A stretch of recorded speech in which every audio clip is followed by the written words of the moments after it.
Meow meow. So today I don't know.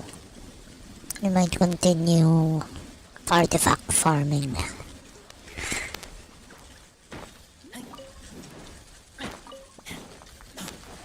I'm gonna put the live chat on in a bit. Meow meow meow meow meow. Meow meow meow meow meow meow. Wah, wah, wah, wah.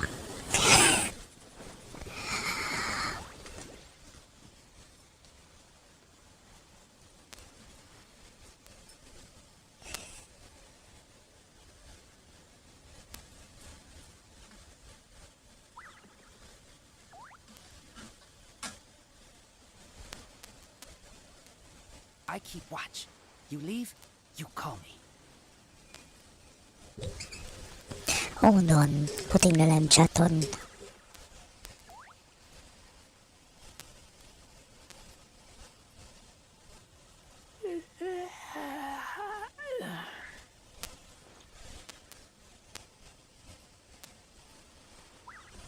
Excuse me, there you go.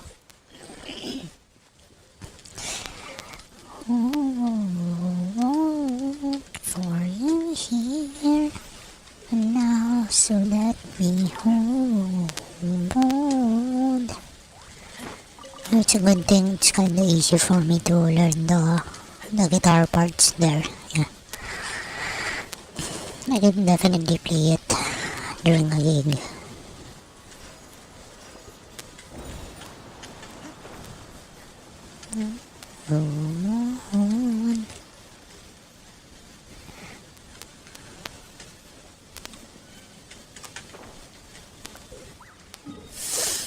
Alright.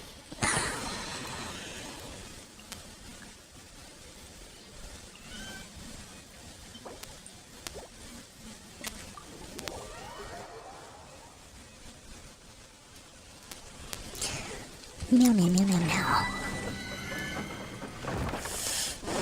Meow meow meow meow meow meow meow.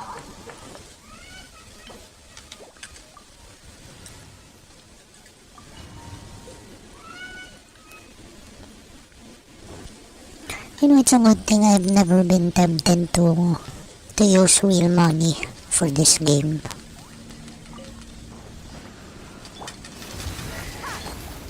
Justice will prevail! Drop your weapons!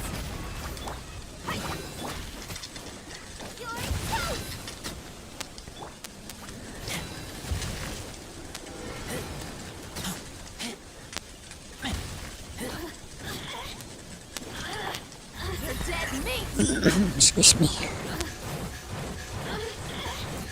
Over here! Look alive! Over here! Final warning! The mare! Over here!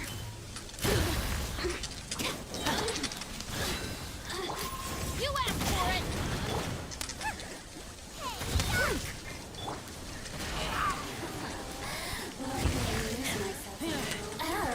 Now you've got me worked up.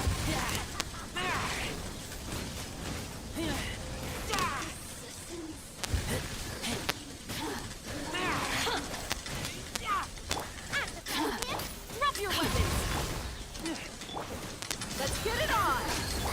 Let me look at me. Just This will I'm gonna abuse the place. Good thing we have that one.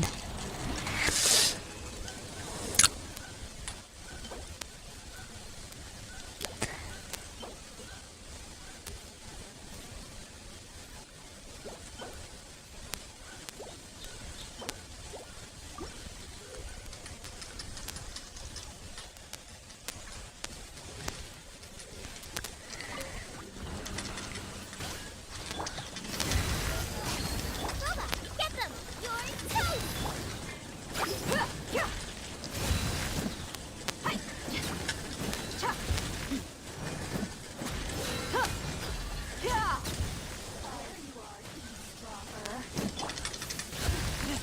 You asked for it.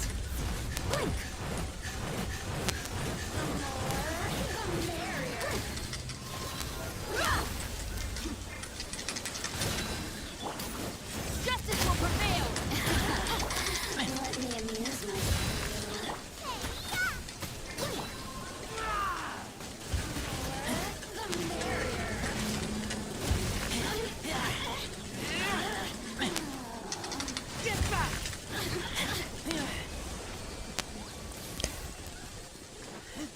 Your daily farming.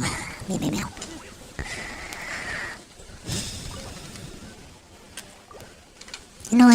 I haven't been playing World of Tanks anymore.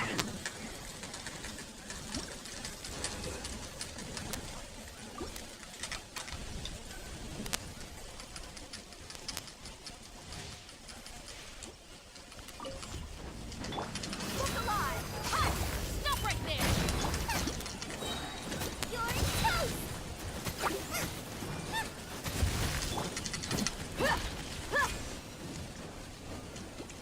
You're dead meat! Are you? You asked for it!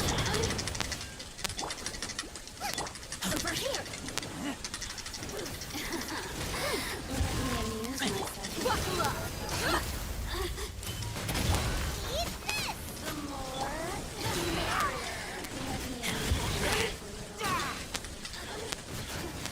Over here!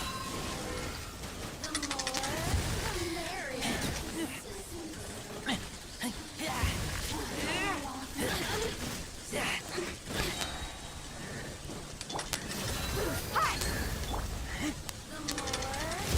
merrier. Drop your weapons! Look at me.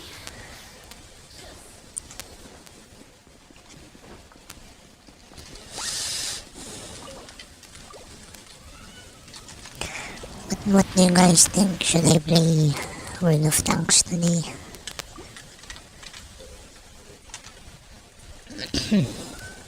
Excuse me. I've been thinking, is there such thing? No, I definitely don't need a CPAP, but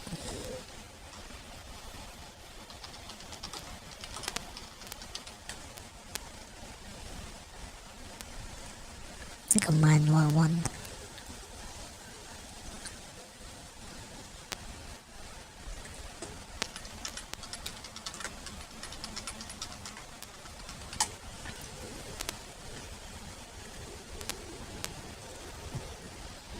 Pinoy sarap ng chicken skin.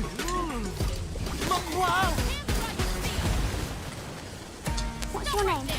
Sir Duncan the Tall. Never heard of him. You know every knight in the Seven Kingdoms. The good ones. You wish to enter the tourney? Hi, I'm Nushi. I'm a competitive freediver and mountainous freediving instructor, and today I'm going to show you my favorite full lung stretching exercises. But first, some important notes before we start. Breath holds during stretching are short. They can be between 5 to 10 seconds, but anytime you feel urge to breathe, just recover your breathing. Be careful filling your lungs too much. These exercises should not hurt at all. You may feel pressure in the lungs, but not pain. If you feel too much pressure, you have to work with a little less air. You also might get a little dizzy. If you do, just stop the exercise and recover your breathing. If you're an advanced freediver, you can use a couple of packings and increase breath hold times to increase difficulty. So back to the exercises. I like to start with a short 1-minute tidal breathing through the nose to calm my body, mind, and breathing.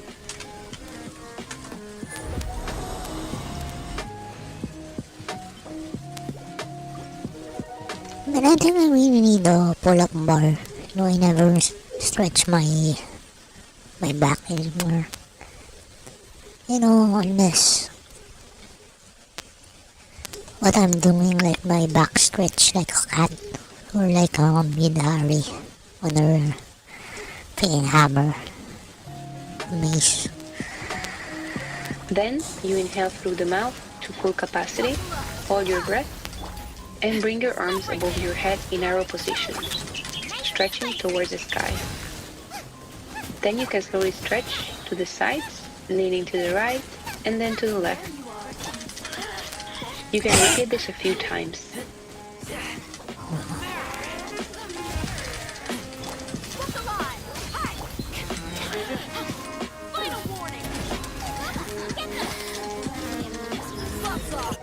Hello, how are you doing? And finally, we recover.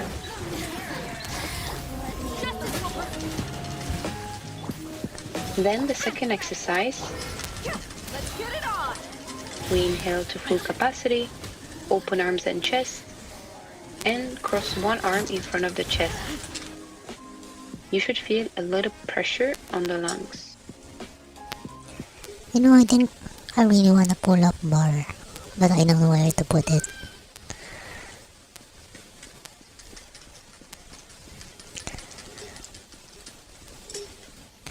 Are there any parks near? I don't wanna go to. I don't wanna go to UP Diliman. Just do freaking pull-ups. Yeah, I'm doing fine. I just ate. I'll tell you about my day already.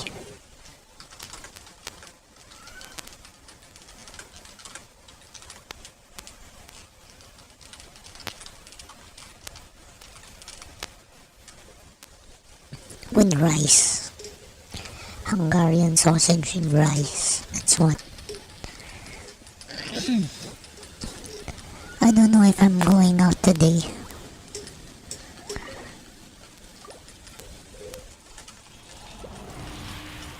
I kinda wanna add fish to the tank we have here. I wanna add more fish.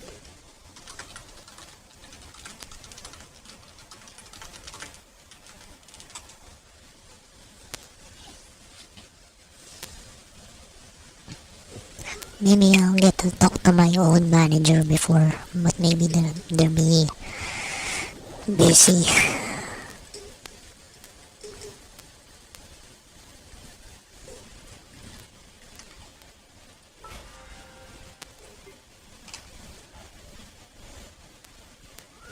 Oh wow.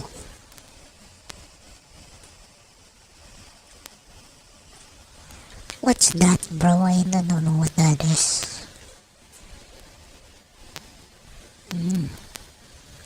Adovada. Oh wow, no way man, it's so good.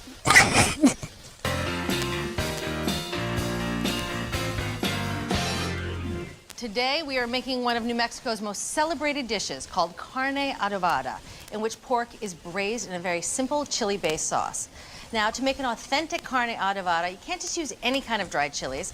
You have to use New Mexican dried chilies, which were first bred at New Mexico State University back in 1913, and still today, by law, must be grown within the state borders of New Mexico.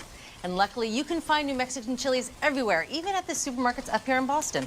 That's right, and this recipe is simple and delicious, but it's definitely all about the chilies. So we have here 4 ounces of New Mexican dried chilies. This is what they look like in the package, kind of dark. And they New Mexico, Albuquerque. look good and flexible. They are. Which is key when buying chilies. You don't want to buy chilies that are tough and brittle and dry. You want them to be flexible. That's right.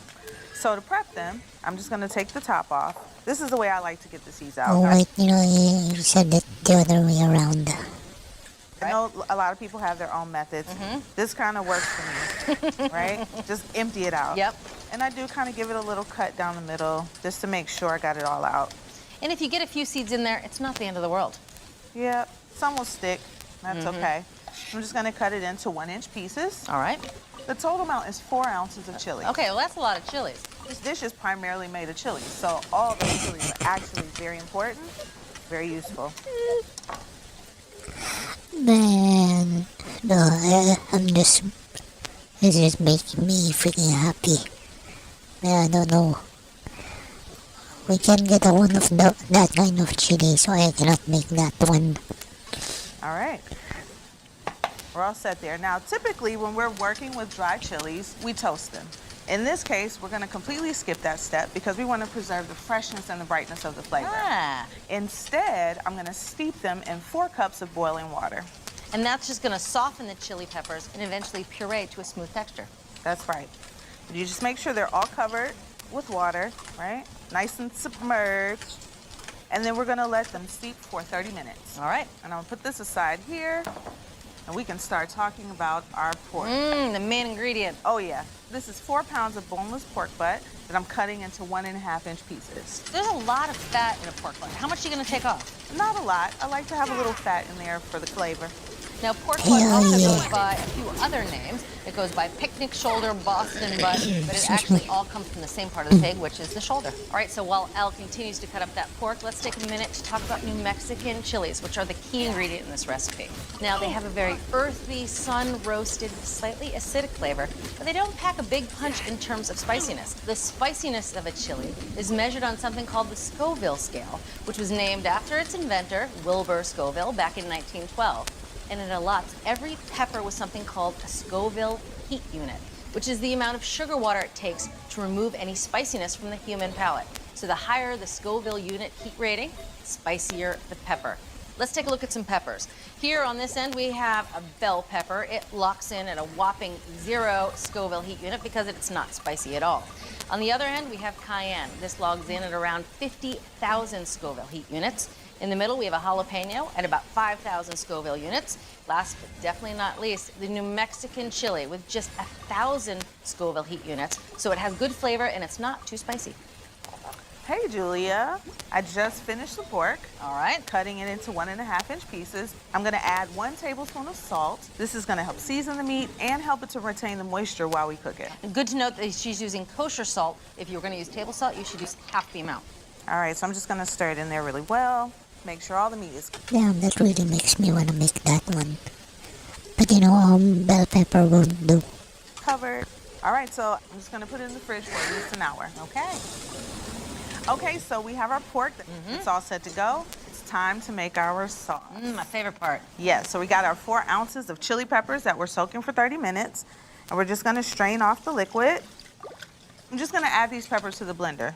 This is the base of our sauce. We're starting right here. So to make our flavorful, delicious sauce, we have to add a few things. Just 4 pounds of boneless pork butt that I'm cutting into 1-inch pieces. Right? Just empty. Flexible. That's right.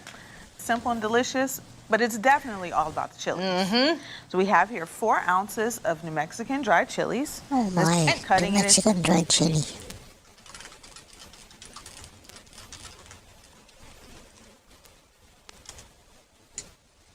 Can I buy that in the Philippines?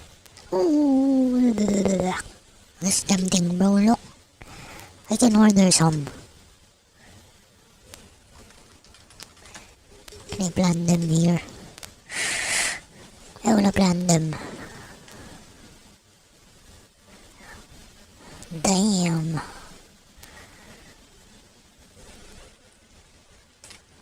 Bro, I wanna try it, so I wanna plant them. Hello. How are ya?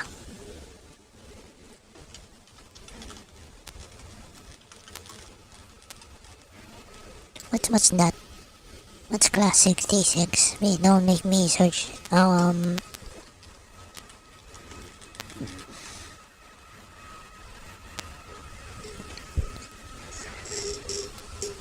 you like trains? You like trains? You know, I'm more into like electric. I really don't like the... My people are used to the desert life, but still. Hold on.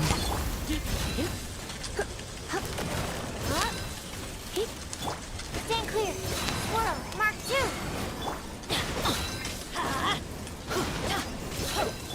You asked for it. Somebody wants to win the world is gonna roll me. Hey, that's pretty neat, bro.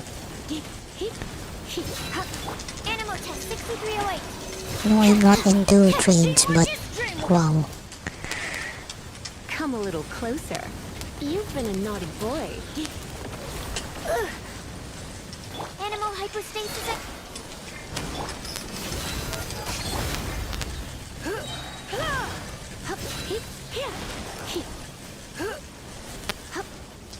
Let's light it up.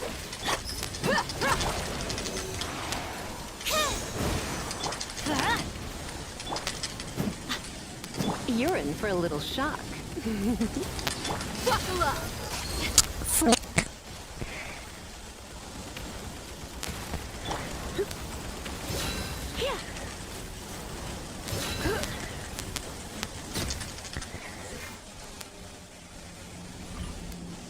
Hey, that's pretty nice.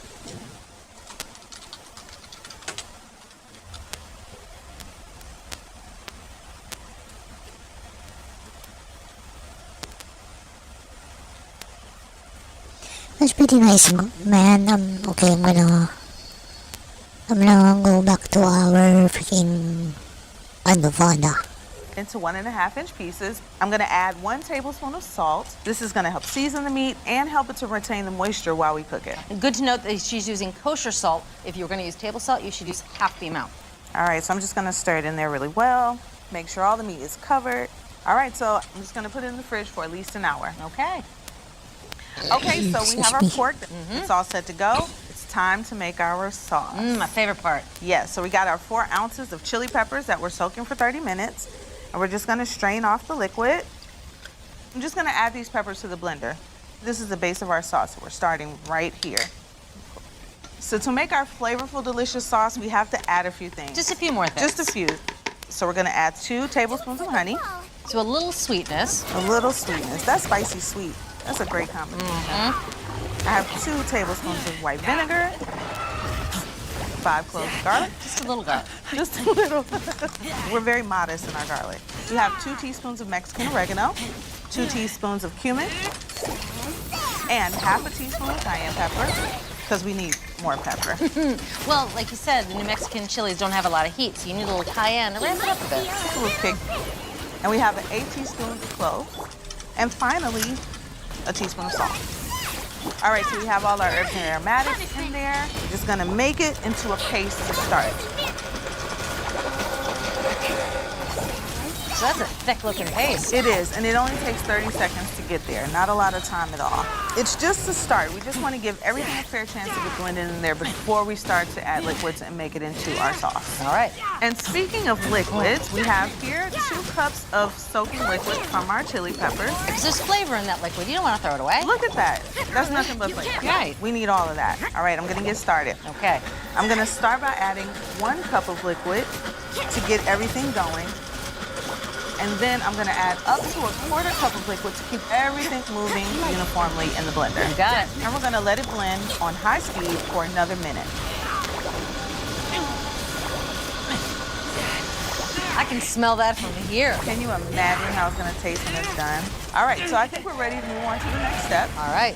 We're gonna start by adding the pork to our Dutch oven. And we're gonna add the sauce that we created. And this sauce, as you can see, is a little thick. It still has a little rustic texture to it because we didn't blend those peppers until they were non-existent. We have some little bitty pieces in there. It smells divine. It really does smell great. Right, and as you mentioned, the sauce is on the thick side, but that's okay because a lot of moisture is going to come out of the pork as it braises. All right. I'm just gonna give this a stir, make sure all the pork is covered, make sure no pieces are sticking together. We want every single piece to have some of this delicious sauce. All right, so we're all set. I'm just gonna bring it to a boil over high heat. All right. It is smelling good. Oh yeah, and that came to a boil relatively quickly.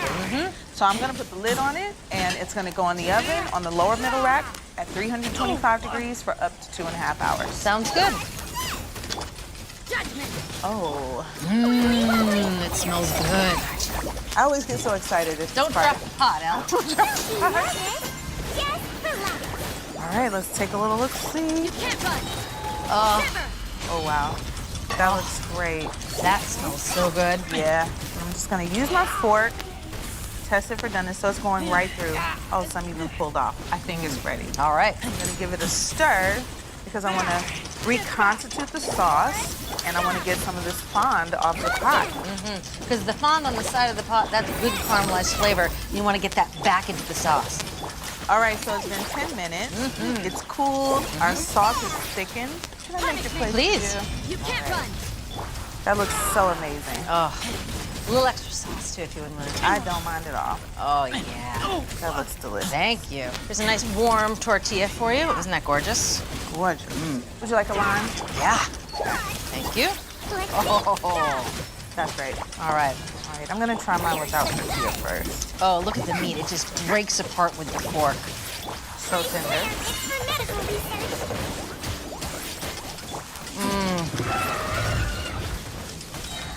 That sauce, something else. You can't That run. pork just melts in your mouth. Lights out. The sauce has a deep, rich, hearty flavor. Just a little bit of heat. And I think that's from the cayenne you put in. I think so. But it's really well balanced with the vinegar and the honey. It is. It's just got sort of a sun-drenched chili pepper flavor on that luscious pork. And it still tastes very bright and fresh, even though it braised for hours. Mm-hmm. I'm packing my bags. Oh, Elle, this is so good. I'm moving to New Mexico. So to make an authentic carne adobada, start with New Mexican chilies. Seed the chilies and rehydrate them in boiling water. And cut up a 4-pound pork butt That sounds good. I wanna try that one. into stew meat and toss with salt. Build a flavor-packed braising liquids using the chilies, honey, garlic, and a few other spices, along with the water left over from the soaked chilies. Braise the pork in the oven until tender and serve with flour tortillas and lime wedges. From America's Test Kitchen to your kitchen, a killer recipe for carne adobada. I could see eating this for breakfast with an egg on it. I could see eating it for lunch in a taco. I could see serving it over rice and beans. So many things. Thanks for watching America's Test Kitchen. What'd you think? Well, leave a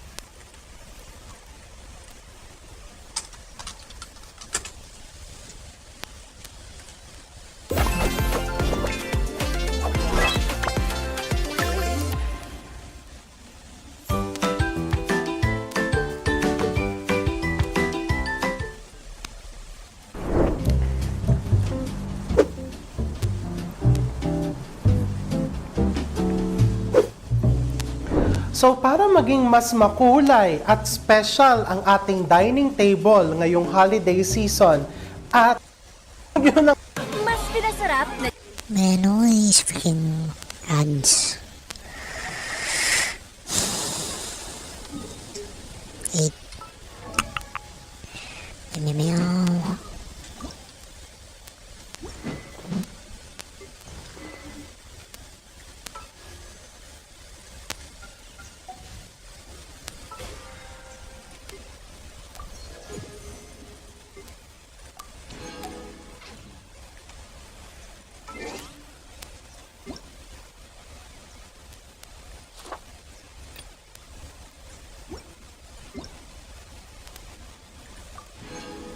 Wow.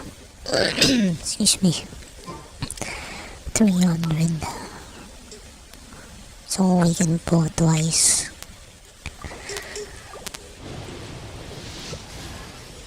Sorry, sir. Were you looking for me? Hello, hello. I'm Seto.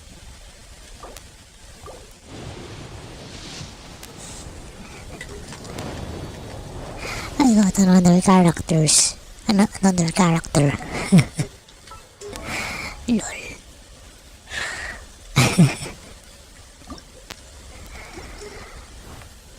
Oh. Alright. So yeah, that's it for Genshin today. chicken. Nam nam nam. Tikman na. Sarap na, chow. ang maganda. And lagyan pa natin ng sausage. What up, man? So, how good a night are you?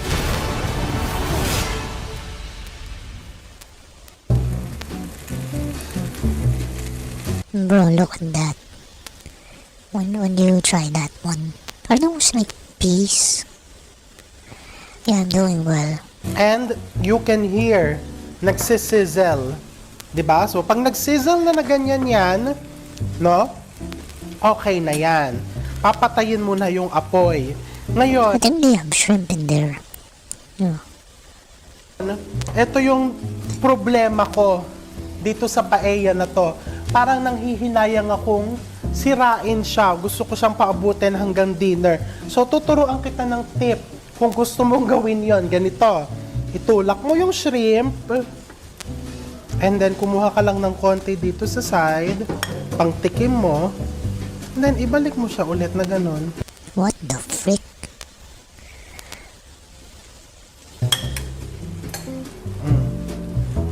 Yan. O, diba? Hindi masyadong halatang kumuha ka from that side. Titikman natin. Look how nice the rice is. How nicely colored.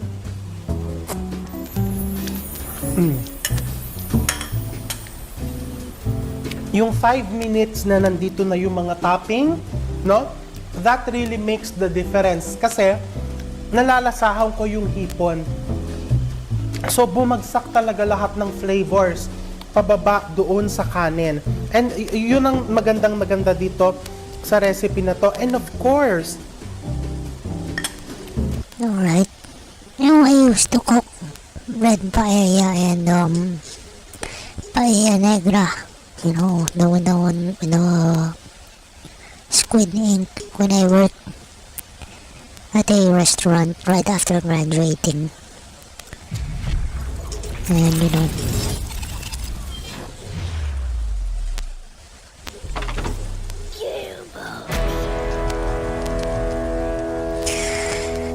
and you know, I get how some people, especially the older generations, think that like food service is like very lowly.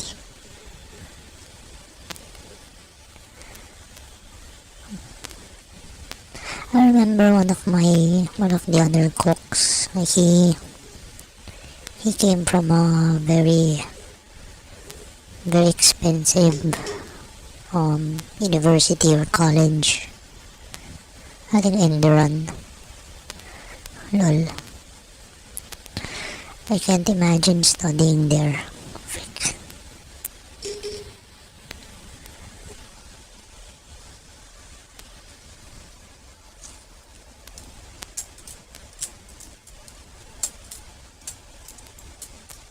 Anyway, that guy was nice. Well, not really. The man has anger issues.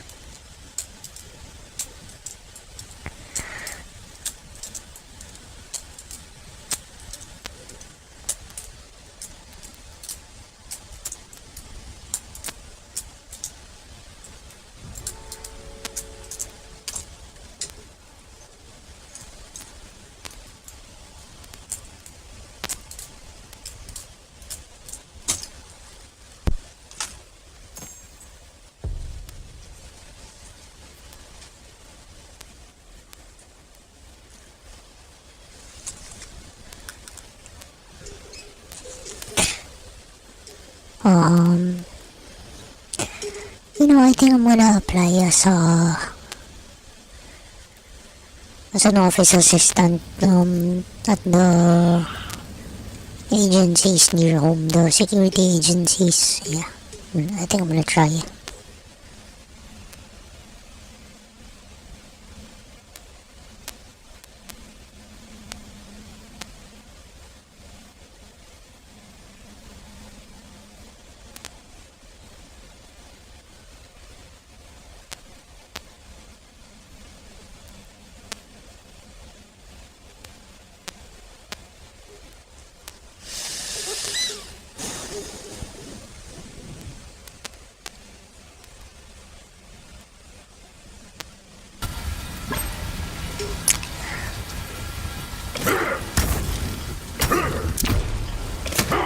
I remember this.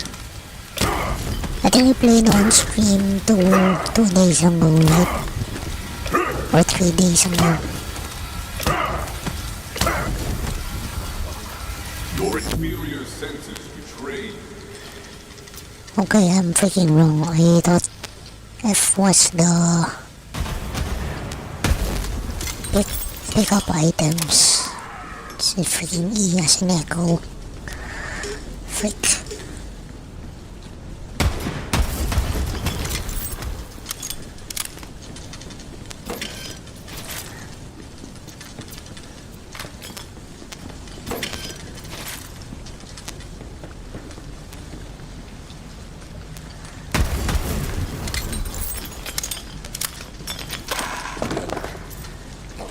You should have kept them intact.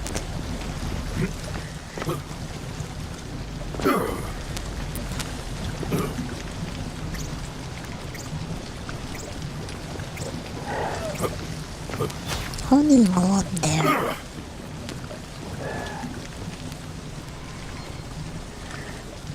How do you do this?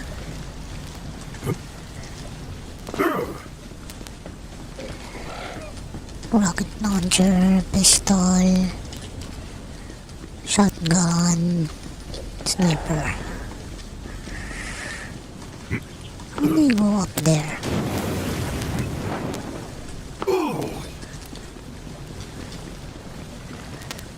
I don't know how to do this anymore. Oh, Don't hold back! God, I'm sick, you little bitch! Jump and grind!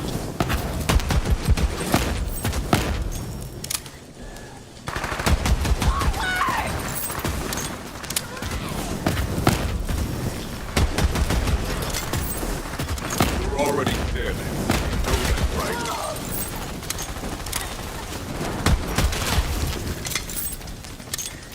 here. You know, the sound engineering is pretty good.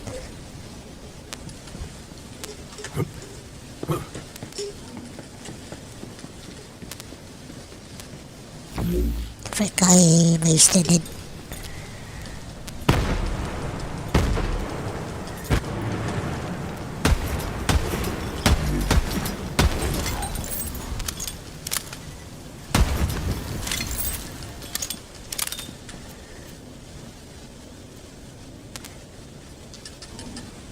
Very long recharge delay, no thanks.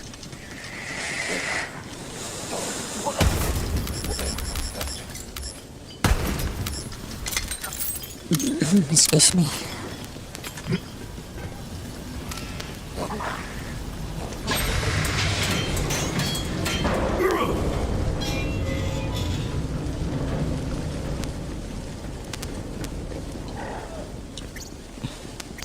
Go for the last hard! I hear you, beast! They shall avenge this day! I see it! That's so great!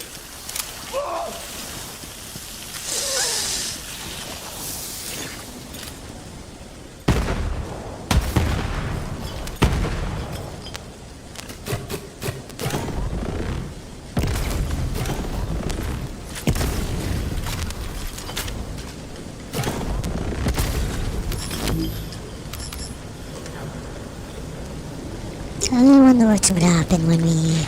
Hell yeah, that'll do it! A weak spot. Nice. Shoot it, Vault Hunter! Where?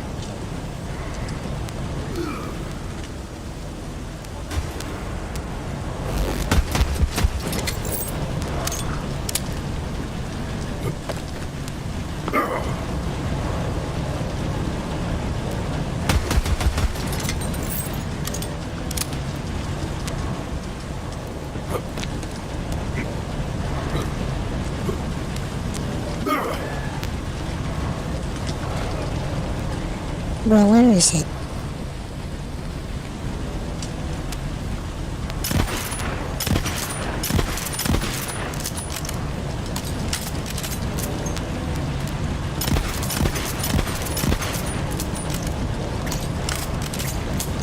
Then later I'm gonna find out. Oh, I was...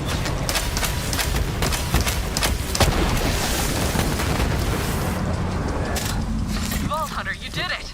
Troy stopped charging Elpis. I got your back, Vault Hunter. Kill...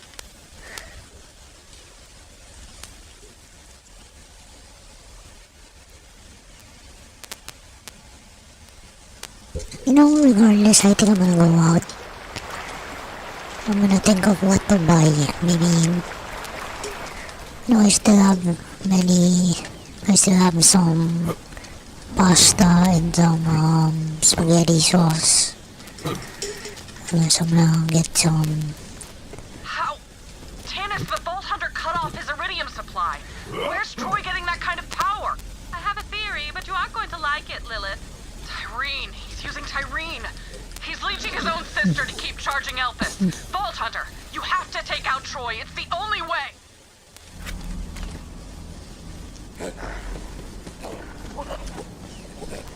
Nobody does.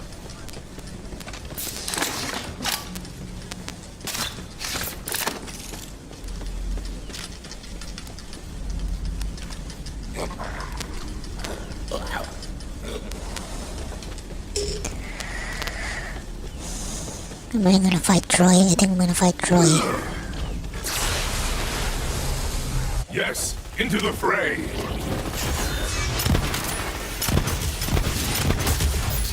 Here I come!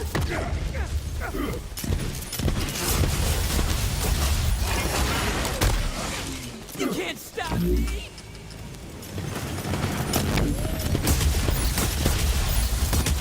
Bro, you suck.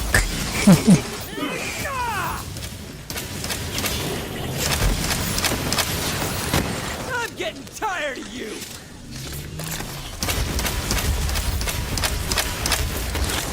Oh, you wish you had some of this!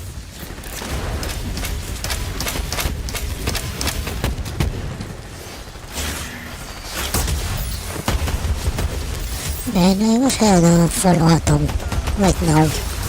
Get chopped, Bolt Thief!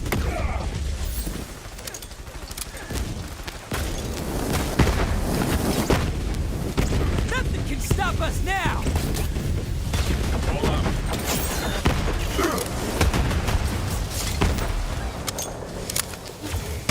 Stop! You're gonna kill me! I spy with my little eye! Checkmate!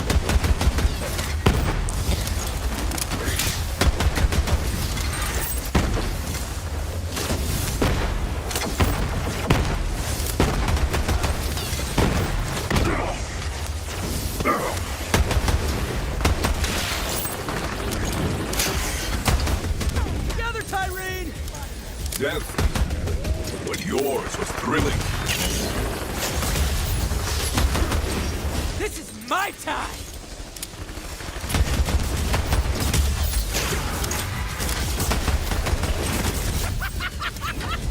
What a maniac.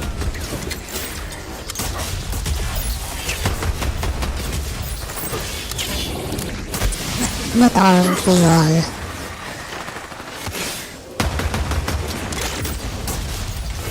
Ouch. Gonna crush you! There, right. Yeah, just try and stop me!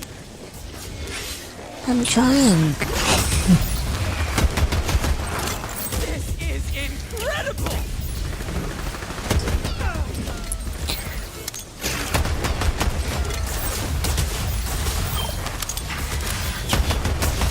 Is that all you got? Ah! Finally, Ty! So close!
Too late, Balti! You failed!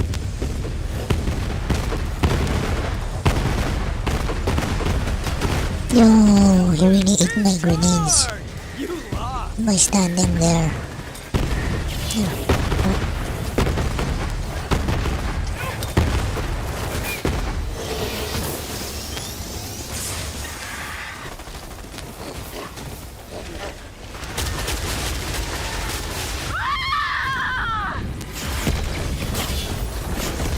Obstacle course, bitch!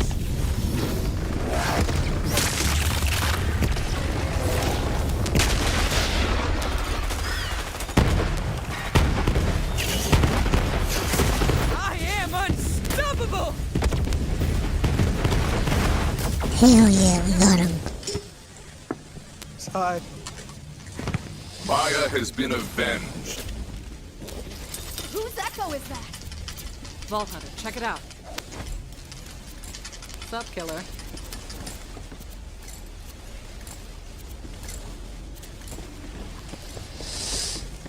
This is flat. Copy. Who?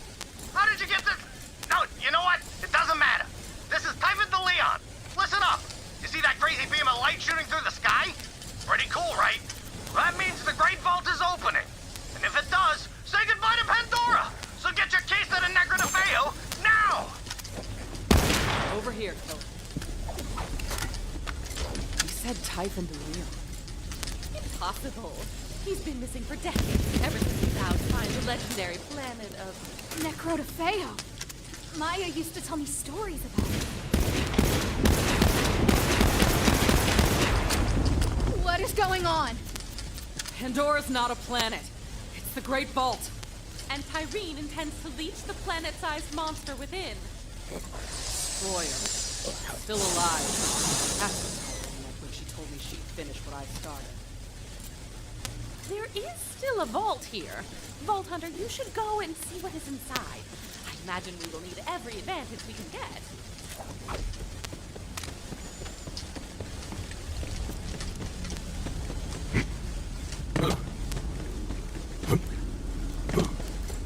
That was fun.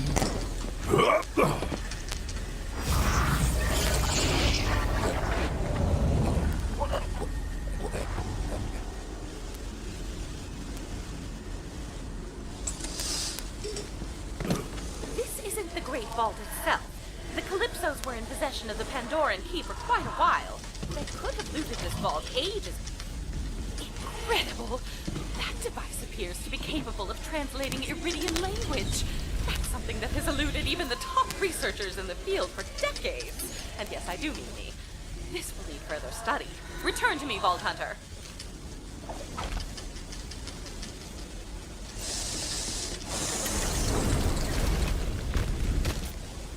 Wow.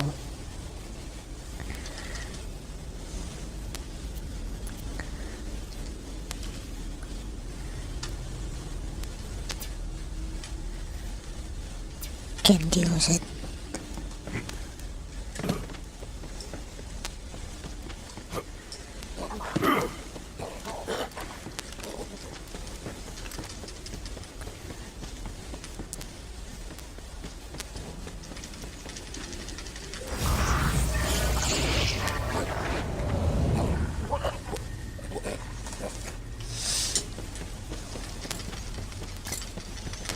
Very good. When you return to Sanctuary, please go to my lab first. I suspect that analyzer might be a missing piece in a puzzle I've been trying to solve. Back to the ship, everyone. We have to find Necro de Feo. And meet the Vault Hunter who started it all.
for a fight? The destroyer's gonna be released! We're all gonna die! I knew I should have joined the children of the vault! Okay, In addition to the end of the world, now the iridium slab in my lab, or my lab's lab, has seemingly reactivated I don't know itself. how long Go this... investigate, Vault Hunter. The iridiums would have left nothing to chance. Perhaps they left us a final message. We already defeated Troy. I don't know how long this game will last. And you know, I've already completed it. I suspect this has something to do with the Already completed this one like twice. So I don't wanna finish it yet. Again. So yeah, later I don't know if I'm going out.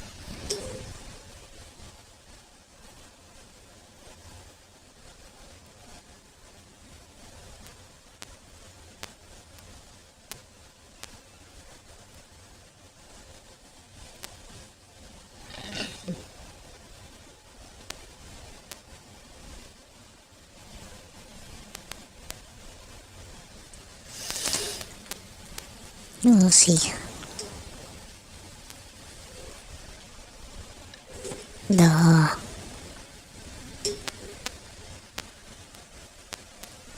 I mean, I still have one more rest day, so I don't know.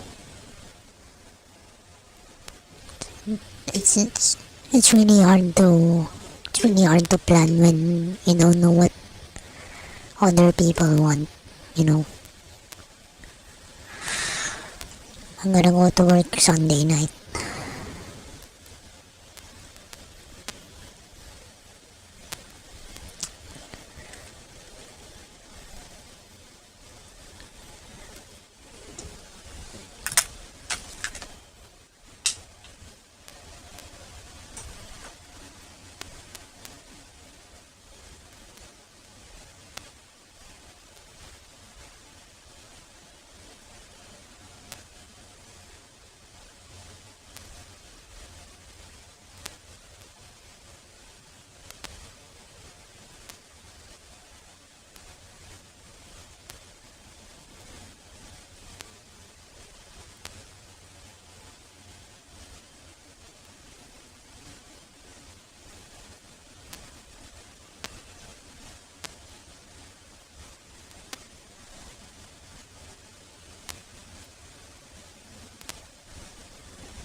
Meow, meow, meow, meow, meow.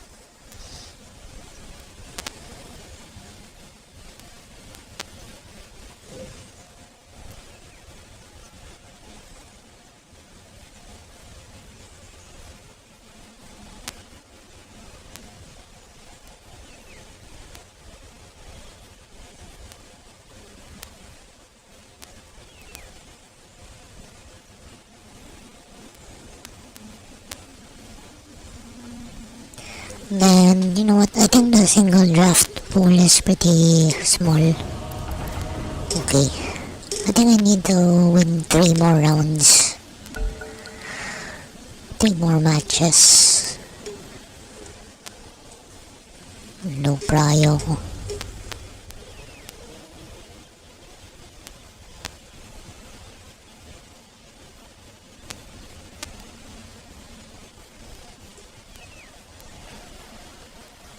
Single draft.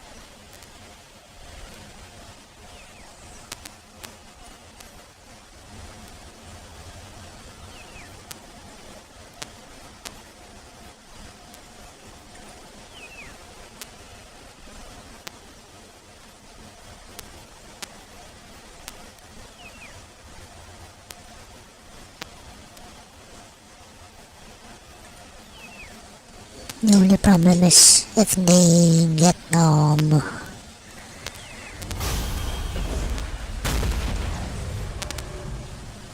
Yukonis.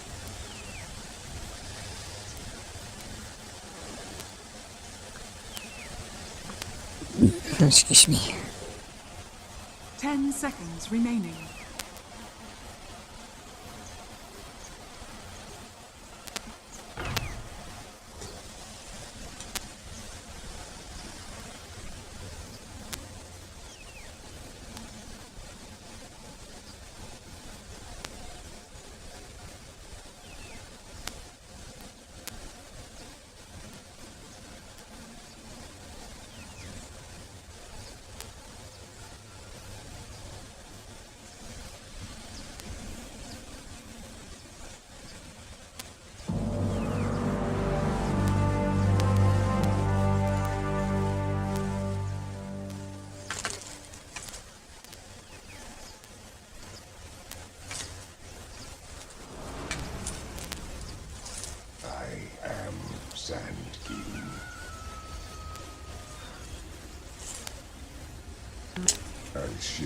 Prepare for battle. Oh, my frame rate is really going down. I don't know why.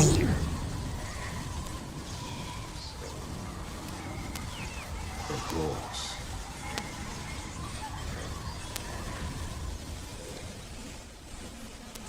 Damn. Maybe it's because of the update.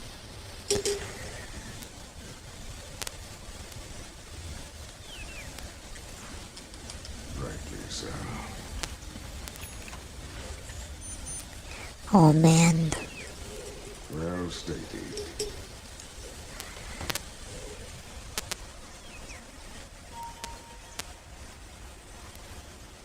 "30 seconds to battle."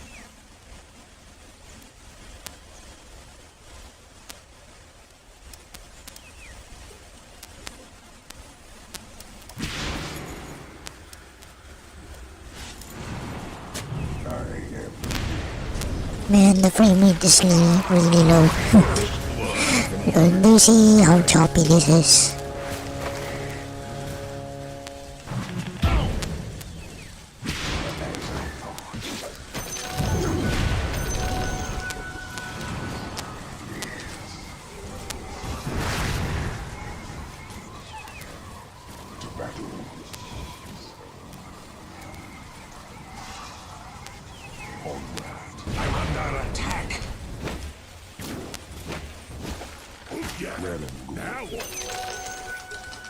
To you, my loyalty. I go.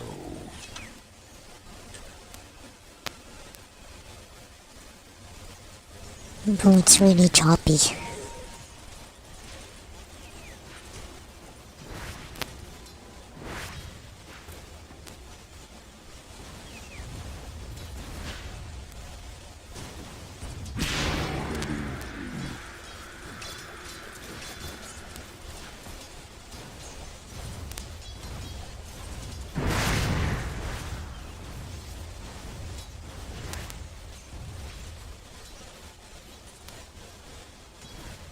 More than right.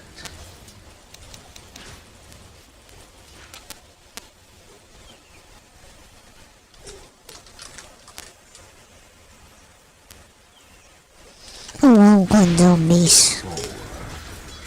You know, I used to play the one in Run That War. It really startles me.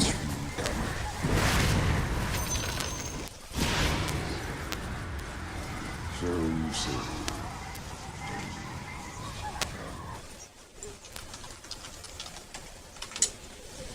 Something's wrong. Is it my PC? Maybe it's my PC. The frame rate is really down right now. I wonder why. It's my PC, and I don't know why.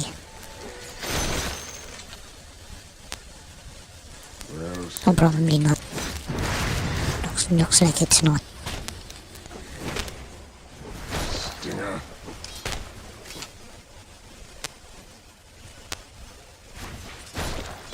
The time has come.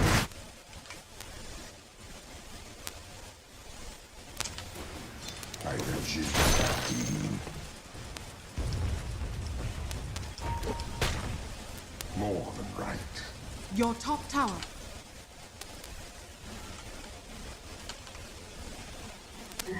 Oh, wait a minute. Why is Borderlands 3 still running here? Maybe that's the reason.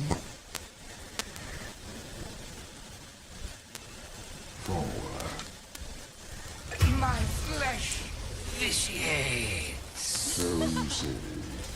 Looks like that's it. Yep, it's stable now.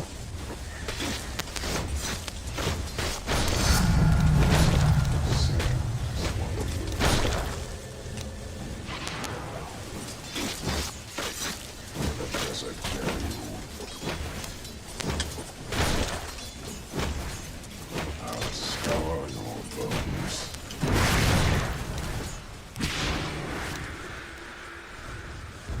I'll send you down to nothing. Granted. Now. Yes.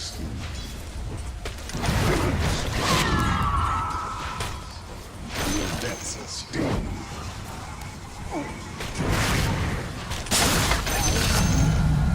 Oh, it's good to be king.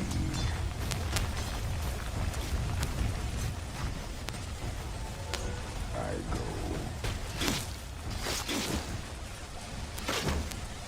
Yes.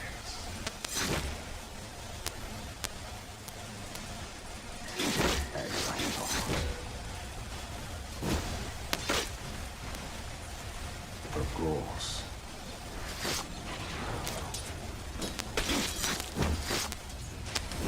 I have to be.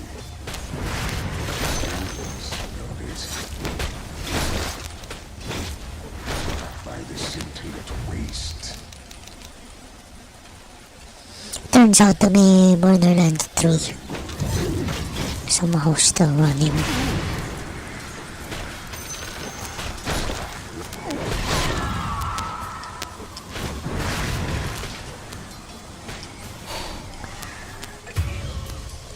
Frick, no mana.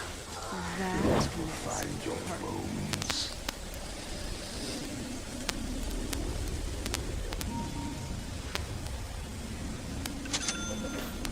Rightly so. To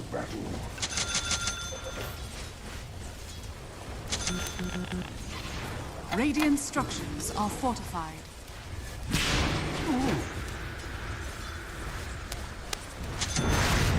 Already moving. Nicely stung. Onward.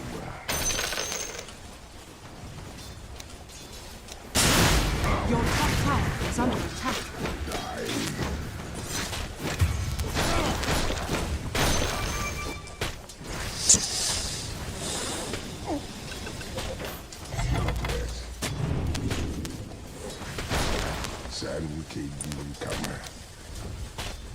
Illusion. Illusion. Meow meow meow. I will bury you nicely, son. Yes.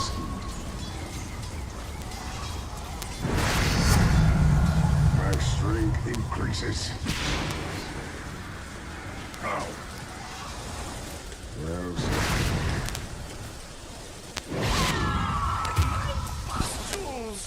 She almost got both of us.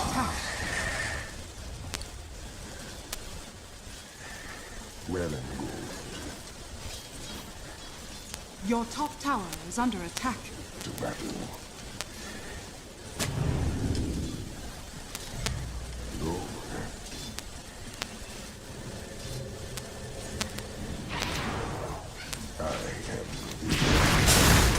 Your top tower is under attack. You are mine.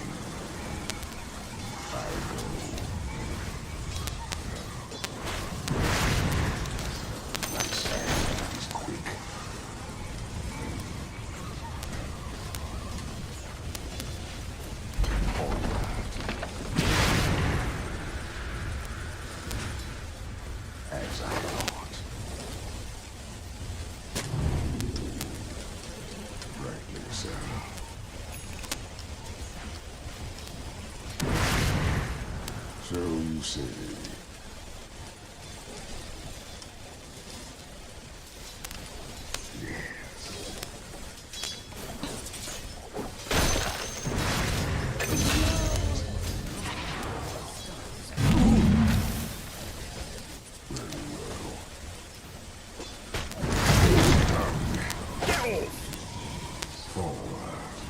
Your top tower is under attack.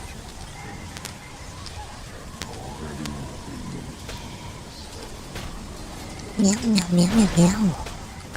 Feel my sting. Of course. Lol.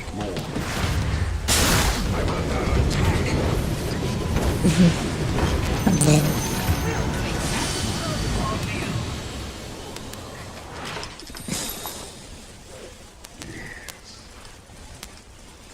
Your bottom tower is under attack. At last.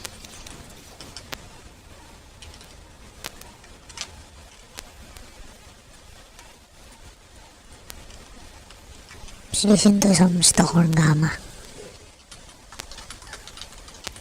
I really wanna play it. I'll shift like the sand.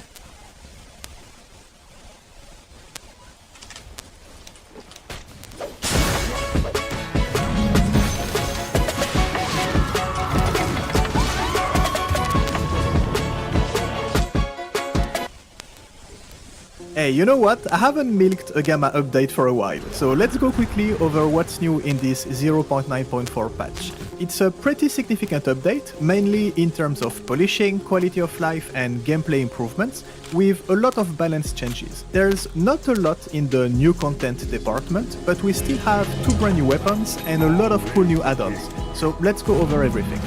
Little PSA before we start, because there's way too many people not aware of how to not lose all your settings and keybinds with an update. Before updating your game, launch Gamma. In Mod Organizer, in the filter box, type MCM, and in the Gamma Fixes dropdown, you're gonna see these Gamma MCM values. Rename it to whatever you want, exactly like it says in the description. The name just needs to be changed. Then, in your Gamma installation folders, you have the folder with Stalker Anomaly and the folder with the Gamma files. They will not have the same name as me because, well, you picked how you want to name these folders, but the structure is different. Go to the Stalker Anomaly folder, app data, and back up your user.ktx file. Now you can update your game. Today is a big update, so probably leave everything ticked and... Yo, she fight smart. That was very smart. Go. But always check the announcements on the Discord for like specific instructions. When you're done, put back your user LTX where it belongs, and in Mod Organizer, turn on your old values that you rename, and turn off the other ones. That's it. And now all your settings and keybinds will be the same as before, no need to spend 20 minutes redoing everything. It's generally recommended to start a new run after a big update. This one does not technically require a new game if you're updating straight from the previous version. Personally, all my old saves work, and if you're having some issues or crashes, don't forget to turn on the fix that was just released for all saves. Okay, let's get started on all the actual changes. The first thing you will notice is that the starting kits have been tweaked with a better variety of weapons, lots of cost changes that give you more options and better balance for the early game. I actually really like that the bolt action rifle prices have been reduced. I can finally start with one, even in the hardest difficulties, without having to sacrifice too much to afford it. I'm not saying it's the best option, I'm not gonna get started into the meta of the best starting loadout depending on the faction you pick and your spawn point and everything, but at least it's a viable option now, which is pretty cool. Another thing you will notice straight away is the fully completed tutorial system. It might not sound like much, especially for everyone who's been here for a long time, but it's a giant quality of life update for newcomers. All the game mechanics, gun repair, armor repair, healing system, crafting in general and artifacts, all of this can be extremely overwhelming for new players, and having a nicely designed guide built inside the game to assist you or remind you what you have to do to make a specific mechanic work whenever you need it is absolutely great. Right now they will pop up when you do an action related to the tutorial for the first time. I might be mistaken, but I looked everywhere and there doesn't seem to be a way or a keybind to open them again after that first time that you see them, which is a shame, especially if you want to go back and check something. Technically you can find the same information in your PDA, so it's not completely lost, but the clarity and ease of reading for everything is definitely not the same, so if anybody knows, let me know.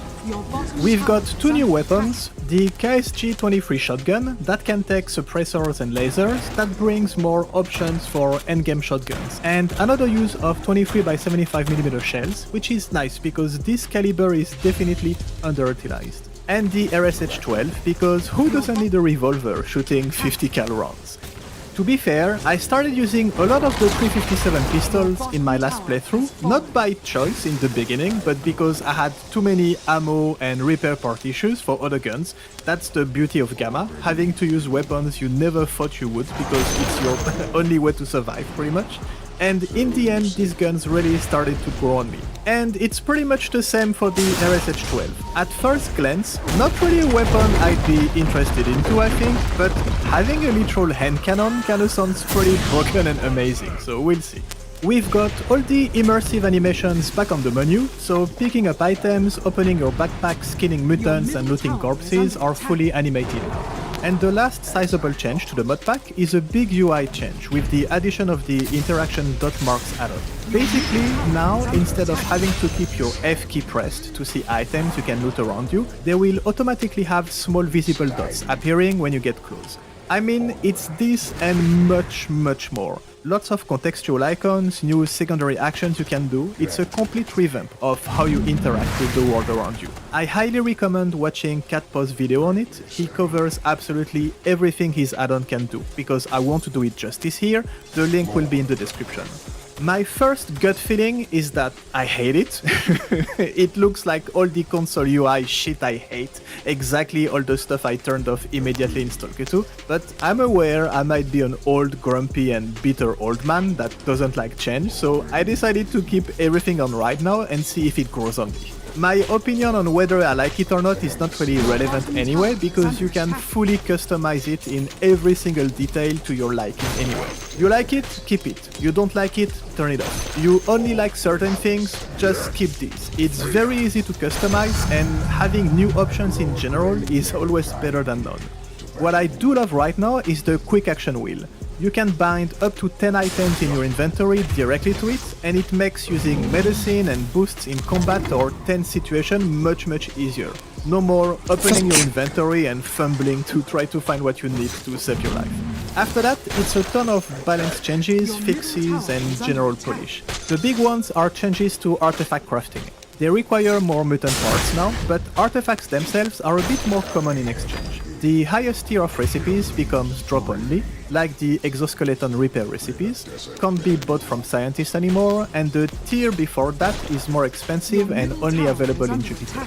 I'm not sure how I feel about these changes. My latest playthrough, I was already a bit frustrated by how artifacts in general were handled, and this seems to make it even worse. To me, the deal has always been artifacts are a giant grind, yes, but if you're willing to do that grind, if you want your playthrough to be centered around them and focus on artifact hunting, you will be greatly rewarded by them in the end. Last update, this was already not true anymore, in my opinion. Committing dozens of hours to the artifact grind and seeing what you got in result in the end, in terms of boosts and perks to your character, was just not really worth it. You still do it because having disappointing artifacts in your belt slots is still better than having nothing, but you don't do it anymore because it's a great and rewarding thing to do. And this update seems to put artifacts on the backseat even more, which on paper I find kinda crazy for a Stalker mod, but I need to do a full new playthrough to really see and judge the difference. So that's just my hot take for now, just reading the patch notes. And it's influenced by the fact that I wasn't liking the direction artifacts were taking in Gamma already. But I might be wrong, we'll see after some deeper testing. And there's been some radiation and anomalies rework to fix the damage they do to you based on your protection, which will be more balanced and reasonable now. So it might make artifact hunting easier, so everything might balance itself out in the end. We have cars in the north now. They're not only limited to Darkscape anymore, with better durability, lighting for night driving, and less buggy overall. It's a nice extra option to navigate the huge northern map if you want to.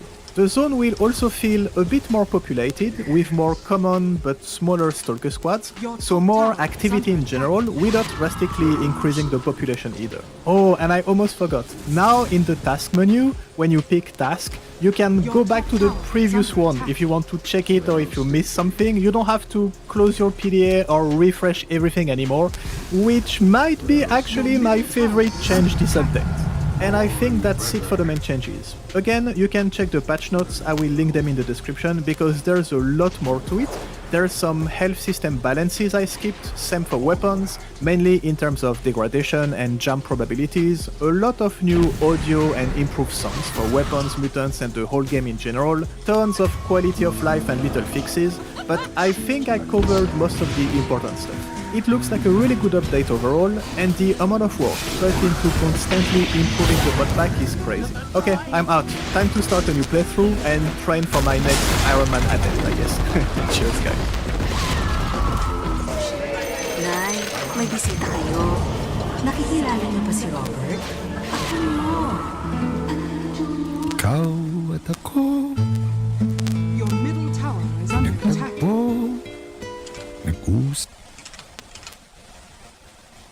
Remember when we watched this one?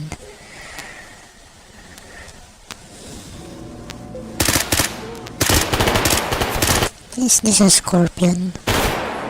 Oh, this was a bad idea. This was a bad idea.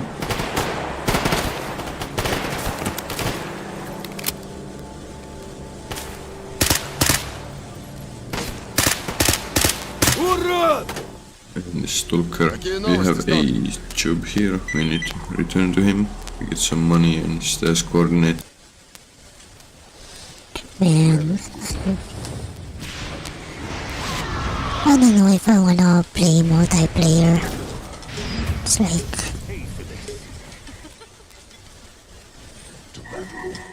yung good thing this is freaking single draft, or else they'll be very angry with me. I'm not doing very well here on this game right now, on this match. Is under attack.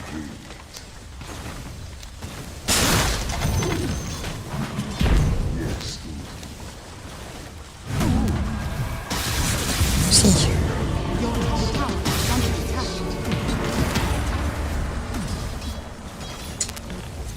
Radiant structures are fortified. Your top tower is under attack.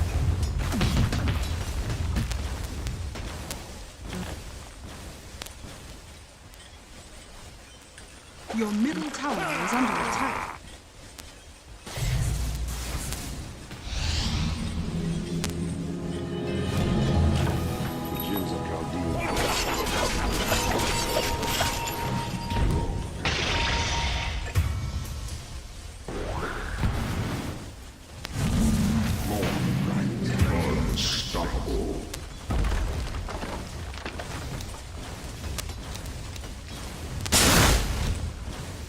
Your bottom tower is under attack.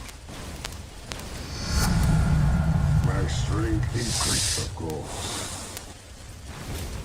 didn't even get no orchid. Under attack. Frick.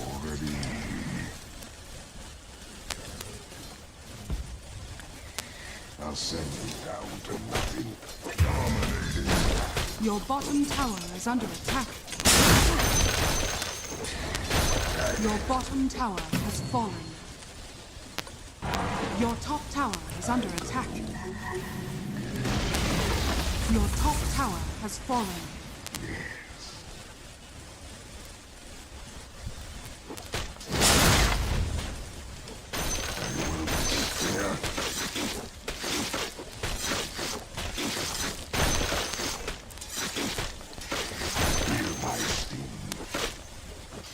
Well, I don't know. As I thought.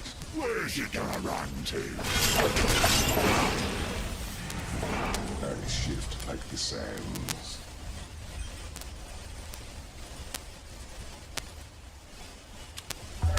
Well stated.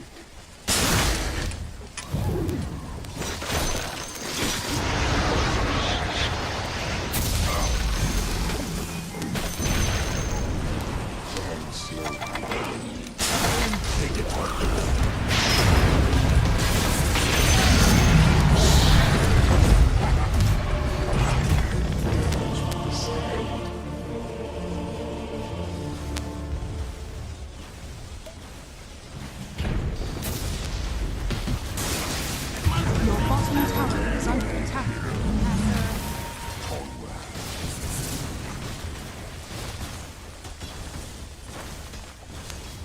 Of course.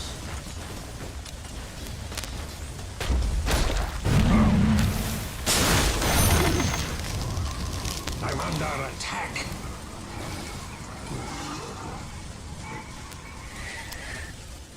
Your middle tower is under attack.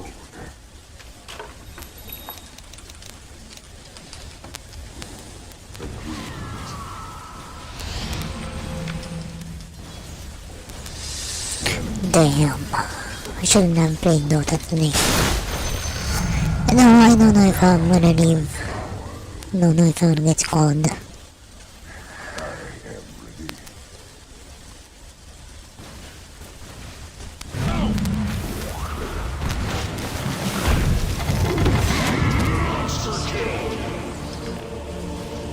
Your bottom tower is under attack.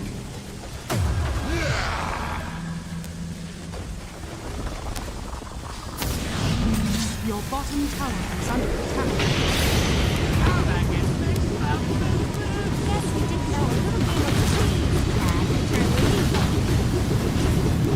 Your bottom barracks are under attack. Your bottom barracks has fallen. Your bottom barracks has fallen.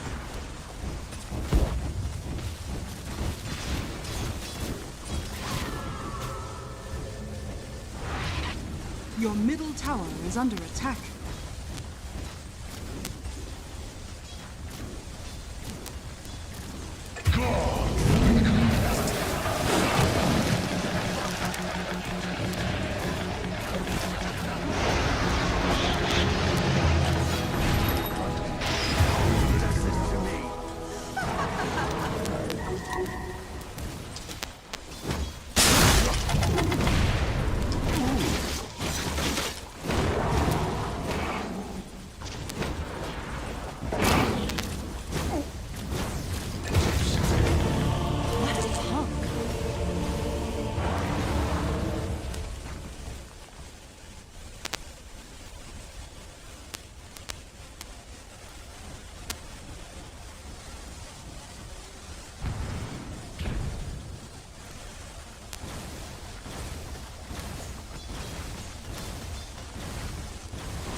Your top tower is under attack.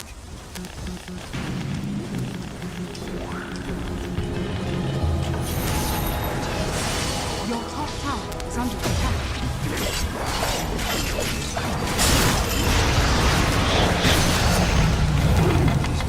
Your top tower is under attack.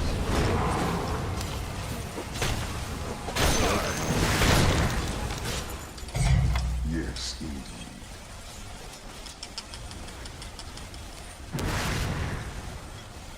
Rightly so.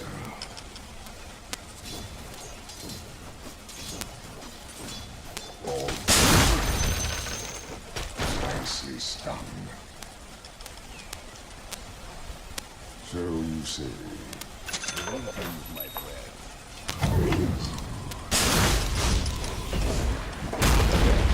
Damn.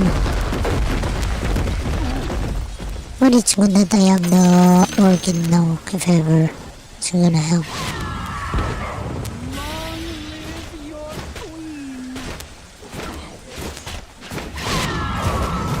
It's gonna help later. Yeah. Man, you know what? I hate this. I hate this match.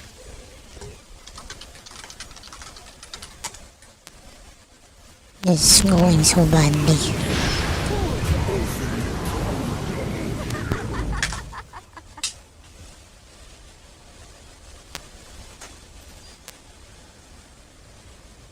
Your top tower is under attack.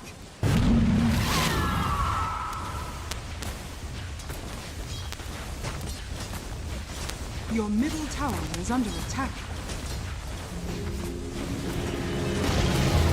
Your middle tower has fallen. Your middle barracks are under attack.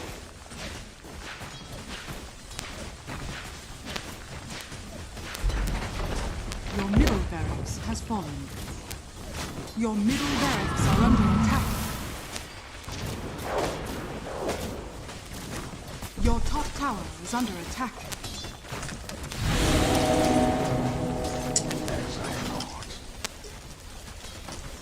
Your middle barracks are under attack. already.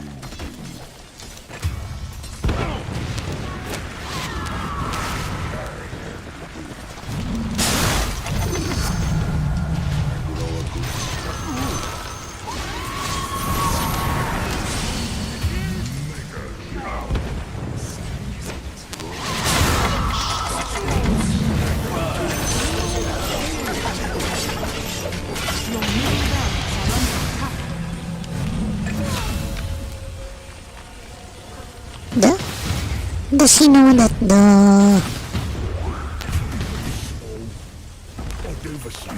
Does he know that blocking blocks his rot? I don't think so.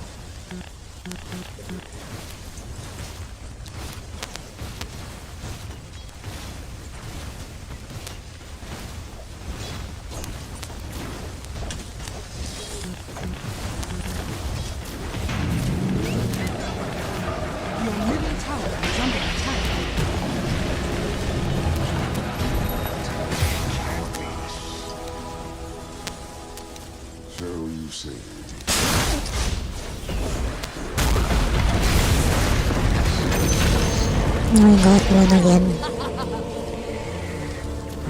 It's only now that I'm getting heroes with my combo.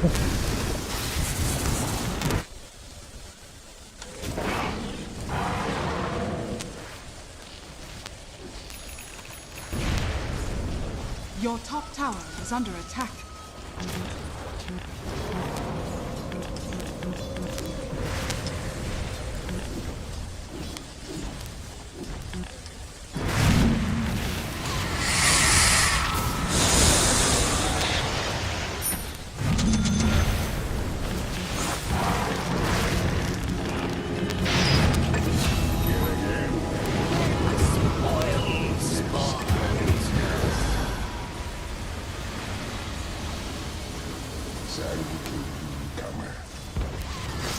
Radiant's courier has been killed. Your top tower is under attack.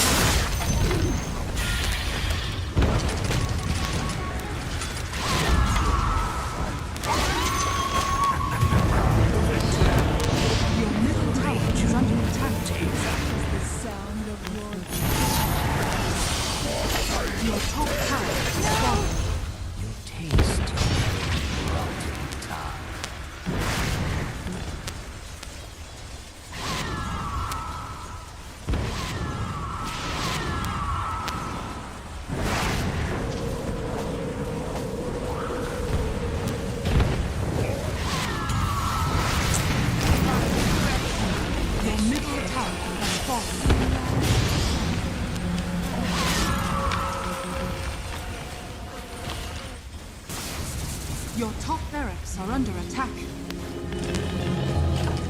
I won't stand for this.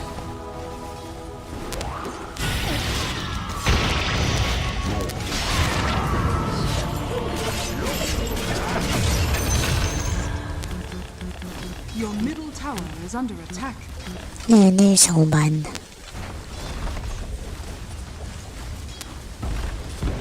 Your top barracks has fallen. Your top barracks are under attack. Yeah. I don't know if I can take videos at the pet store. Maybe I'm going out. You know what? I find it very interesting, and despite the inflation, the Grammys that I can buy where I used to work, they're still the same price. It's like 5 years ago.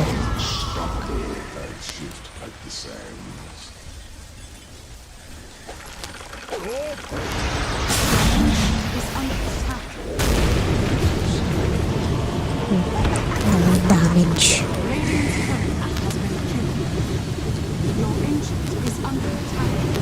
GG.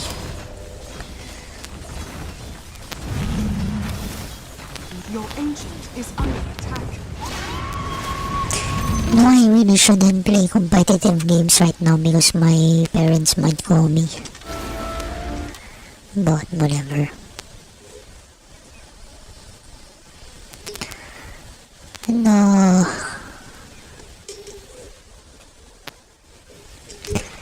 wish I never listened to their discouragement.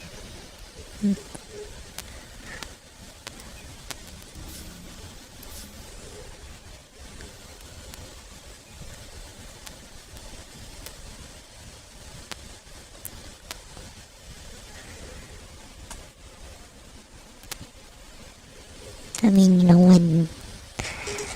when I was still going to school, and when I had a plan in life, yeah, I forgot about that.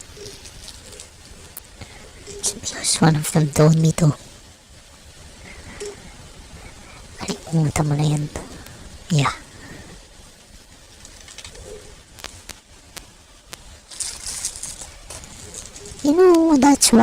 That's why I don't really like to influence people. Because I don't wanna make the same mistake. I don't wanna discourage people from doing what they want.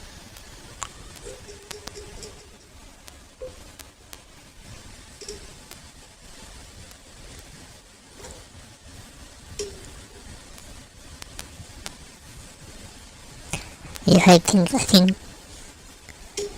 things are coming back to me right now. It's pretty sad. Anyway.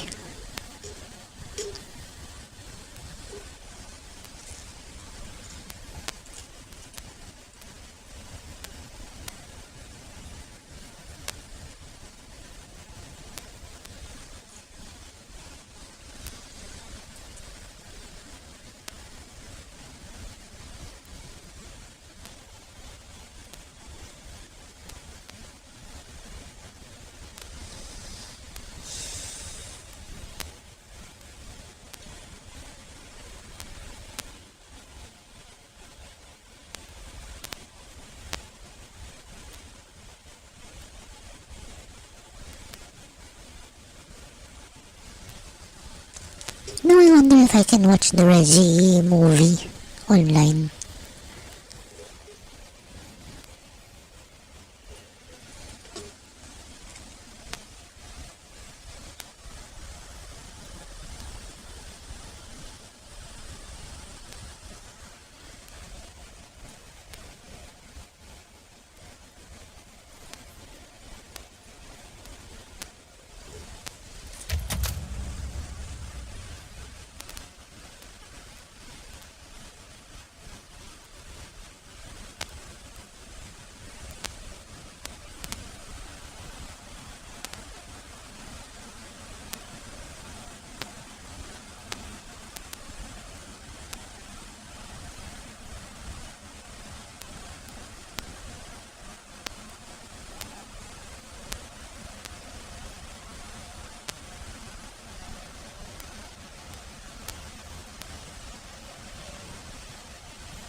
Yeah, but I gotta take responsibility and blame myself.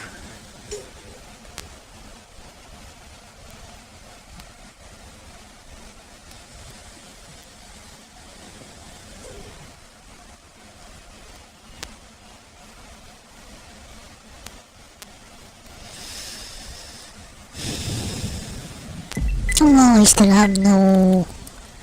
I'm still unranked on overpass.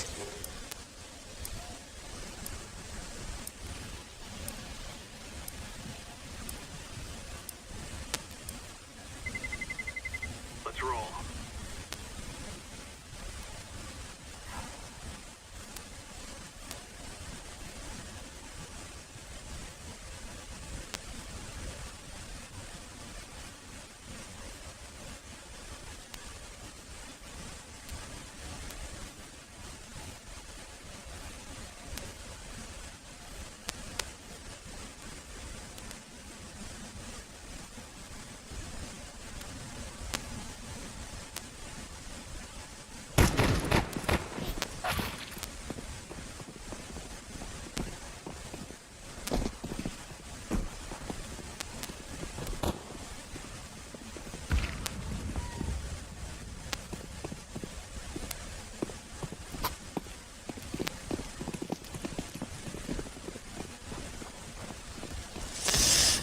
Meow meow. No. I think well.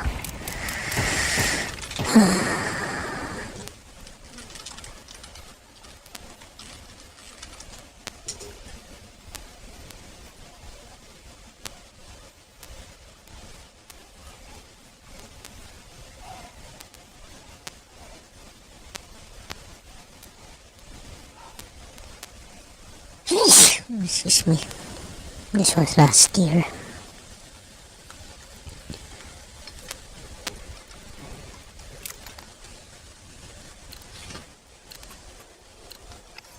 We will make the regret today. Decoys out.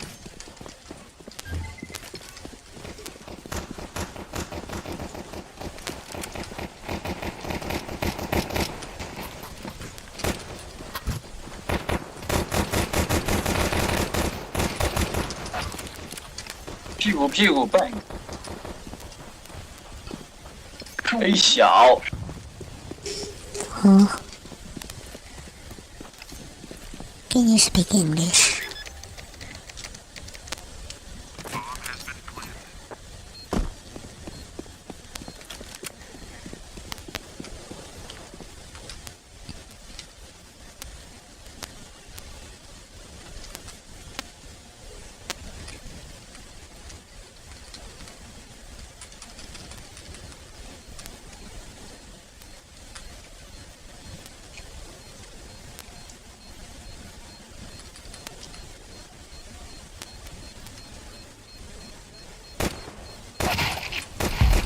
Meow meow meow.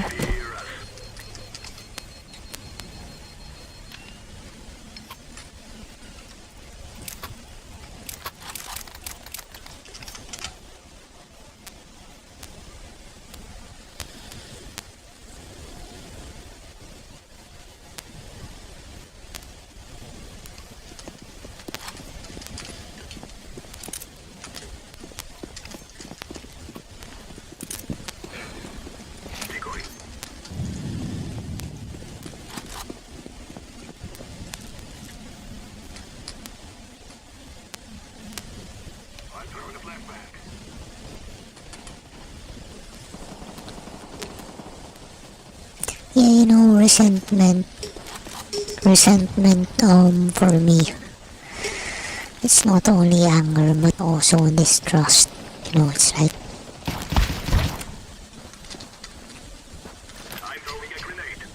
I can let go of that because I think they're just gonna do it again, and yeah, they're showing that they're just gonna do it again anyway.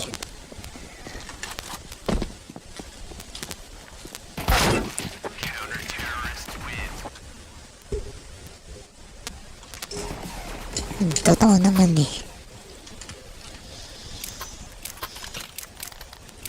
Yeah, so in that way I'm still not healed.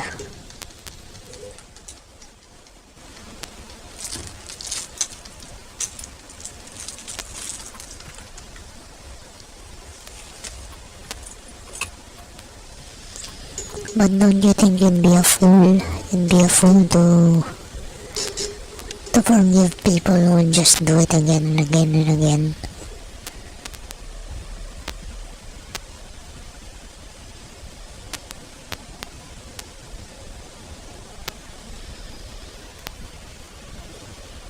Oh. No, sounds like you survived for a long time.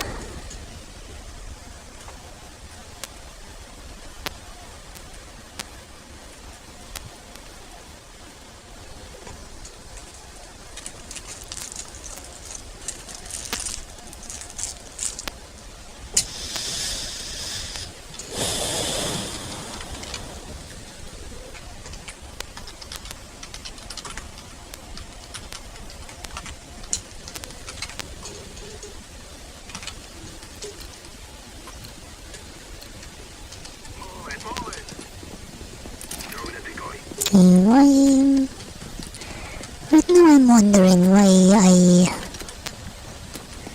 how did I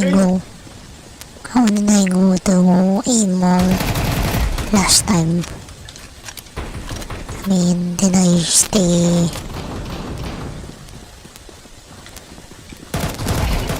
I can't remember. I can't remember when I found the time to do it. No, I bought a bunch of screws. Screws and what else? Screws and I can't remember what else I got. Oh yeah, another set of Allen wrenches. I forgot when I got the time to do it. Was it last week?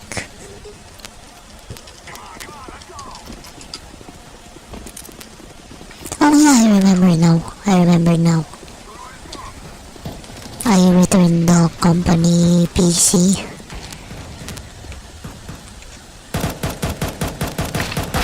And then I went to the mall to buy 2 kinds of screws and then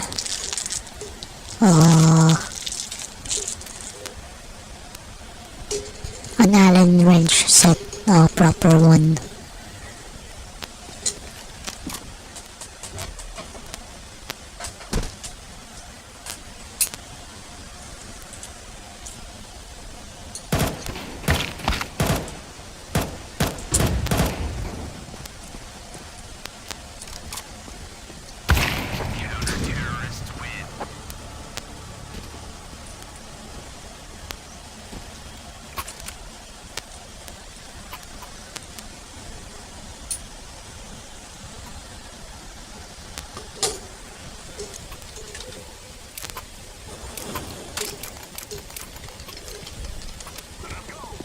You know, I have a lot of sets of tools. I should really organize them. No, I'm not really a handyman. I'm not very good with doing things myself, but no, I should be organized with them.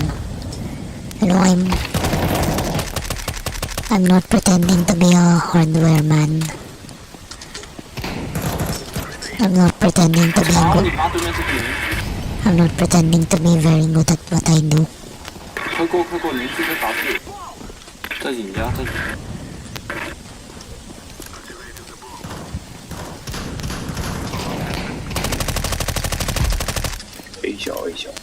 Always gotta be humble.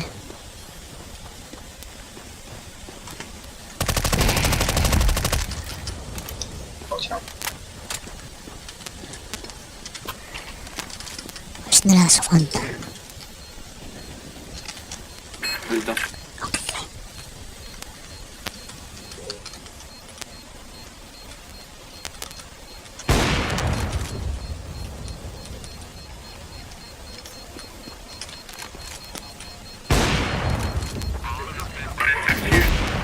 Sorry.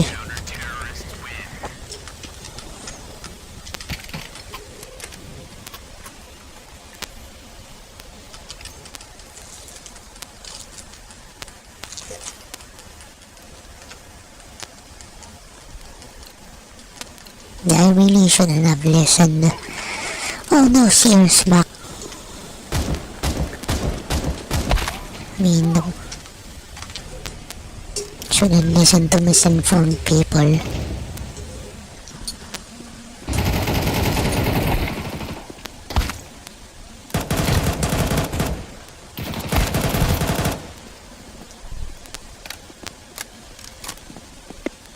Oh wow, this is pretty neat. The Allen wrench that I got has indication of the size. It's very nice.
You know, that's why I always tell you guys to correct me if I'm wrong. And if you know of better ways, you can tell me. Don't, when I'm already spewing out misinformation, call me out, because I know what it feels like to be controlled by a person who always misinforms you. Mali. You guys can call me out when I do that. You guys can correct me. Please don't let me be like that.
下，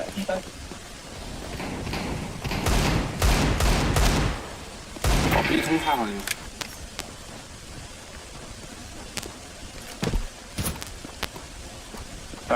耶！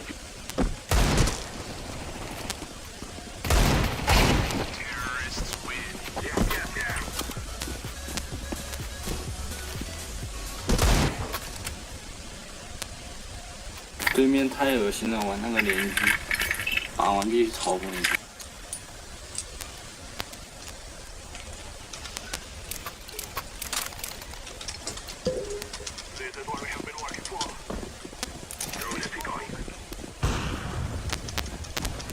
我操！还有一把狙。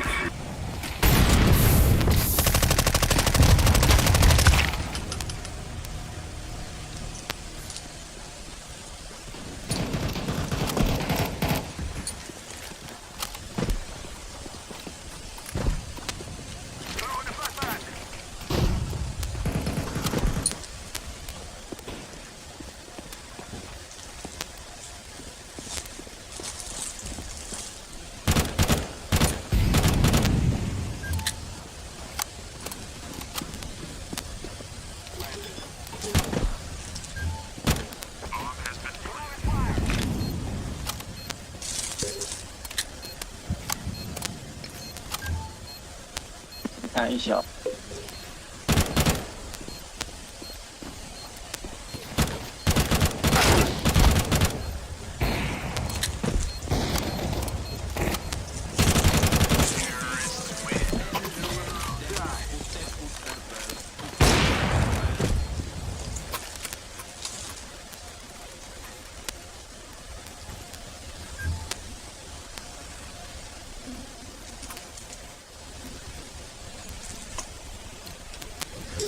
Mali.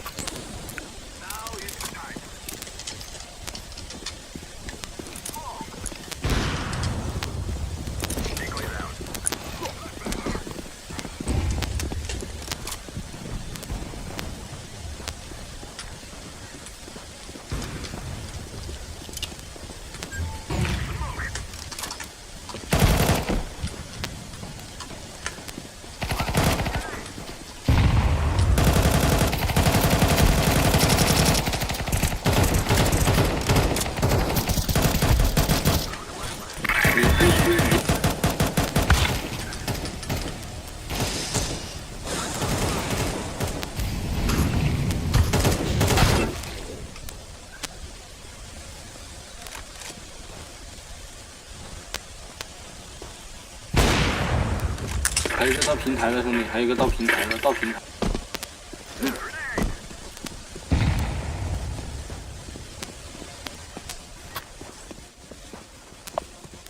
在哪里？在那个2箱应该或者忍者。刚才我看到他一个人跑。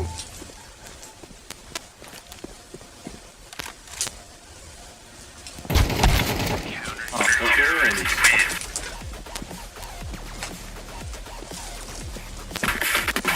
好恶心啊！我那个邻居的。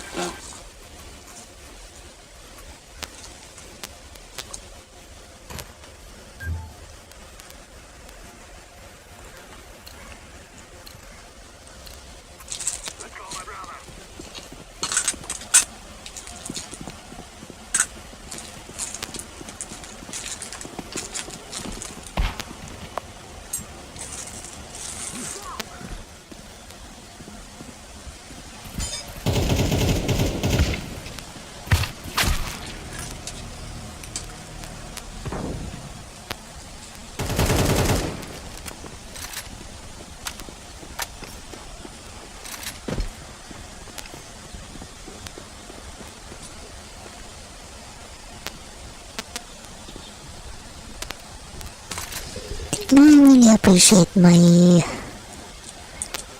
new Allen wrench set, and I think I'm really gonna highlight the markings here to make the numbers more visible. I'm gonna use paint.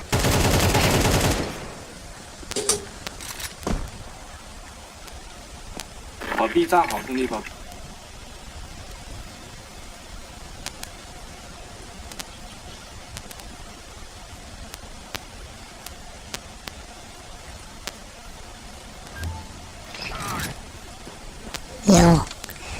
No, I'm so sorry. I suddenly became sad because of some things that happened earlier in life. Suddenly became sad because I remembered. Man, those kinds of things I really can't forget that one.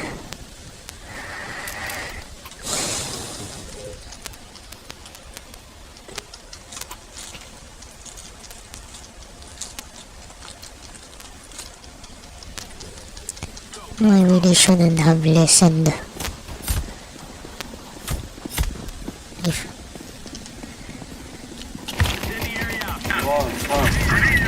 No, I actually knew. I knew that they were wrong, but you know, I still acted like they were correct, and that's my fault. It's my fault for playing along.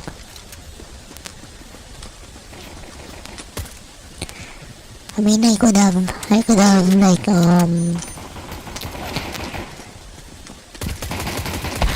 could have went on with my goals without letting them know, but I didn't, you know. I let them talk me out of it, and so that's really my fault. Can't blame them. Yeah.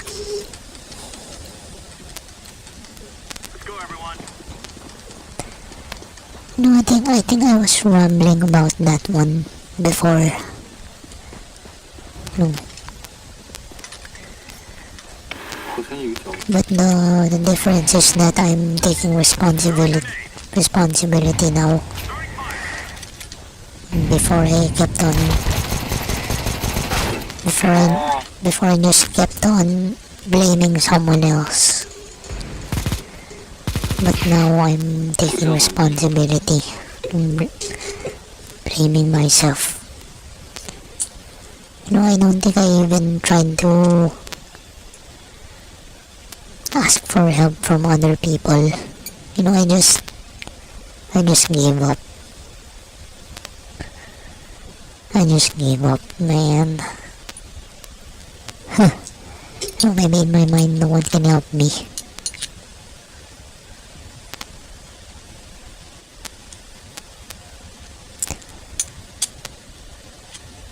Yeah.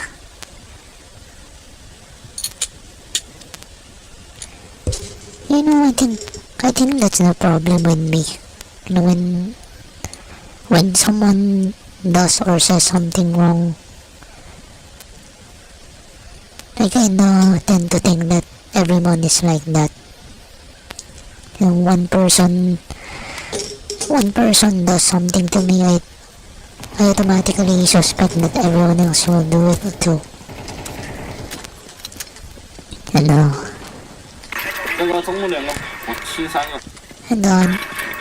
that's not very good of me, you know. It's almost as if I'm also blaming them for not doing anything to help me, you know. When I'm the one who's giving up.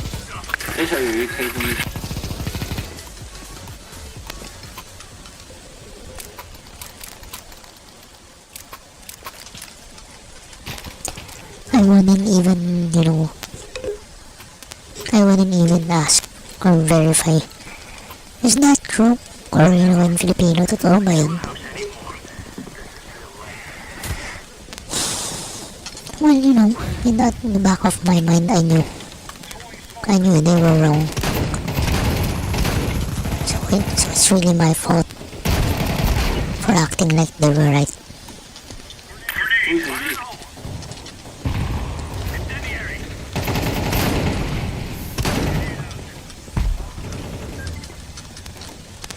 It's my fault.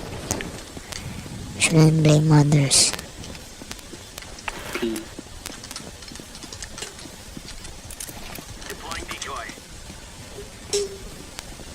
我在架，你们去守 B 包，兄弟蓝色。进。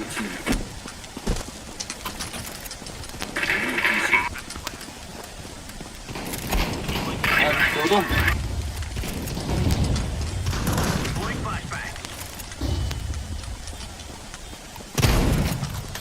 Nice。喵喵。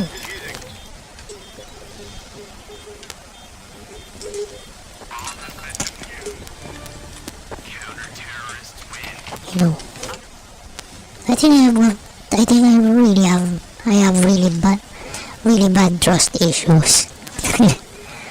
So I don't trust anyone. That's the problem with me. You know, when I think that when I start to see or feel like someone's trying to help me, in my mind, my mind is already thinking that they're planning something bad. You know, they're just manipulating me. And to be honest, you know, me trying to be always positive, it's kinda like that. But my intention is really to avoid confrontations. And yeah, I don't think it's helping.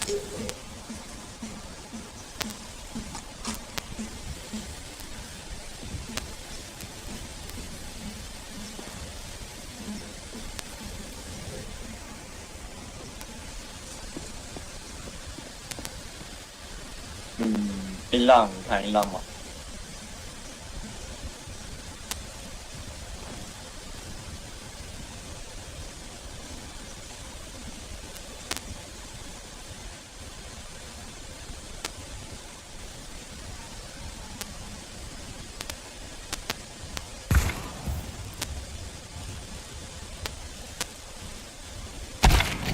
啊，游戏要对呀，兄弟。你直接跑就好了，他也下不了包飞。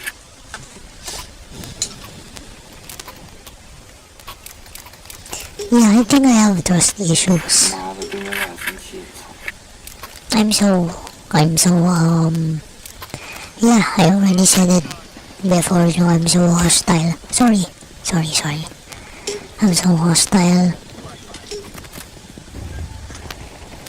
It's not helping me.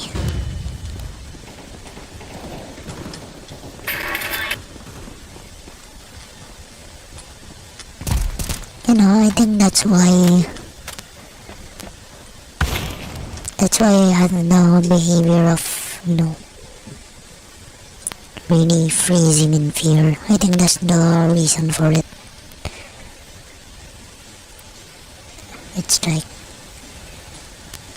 It's like no one in the world can help me.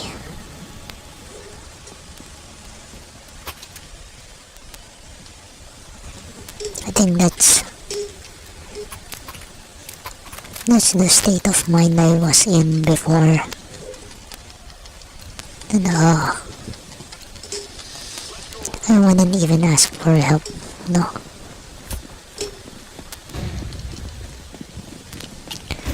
It's not even because I really think I'm strong enough. It's quite the opposite, no.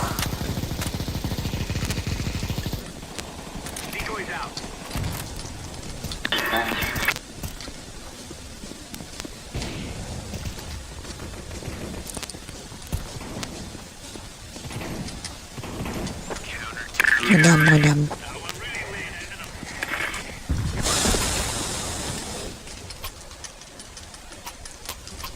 Grabe pala.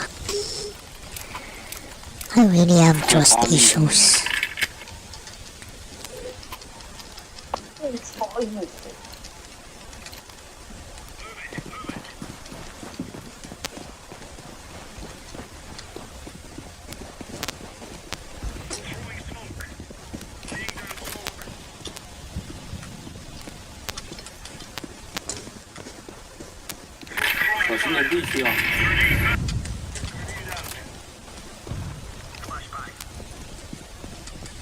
I think I should stop being like that.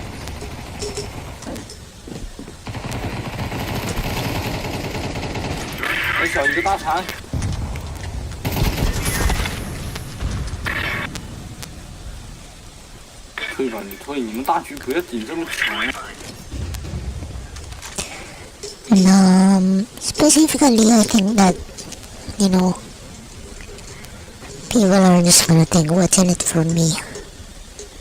What's in it for them? Why would they help me? And I think that's it.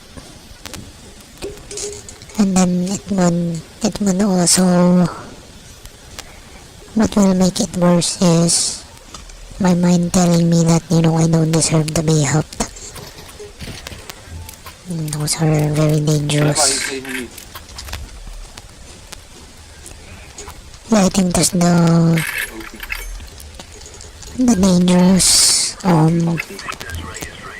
dangerous combination that my mind makes up.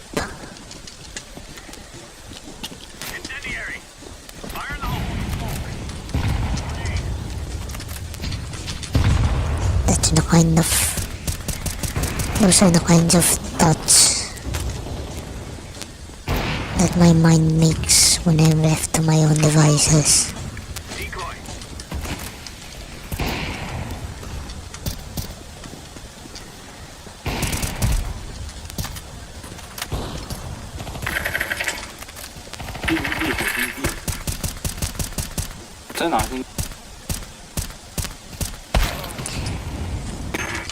It's part of my defense mechanism of trying to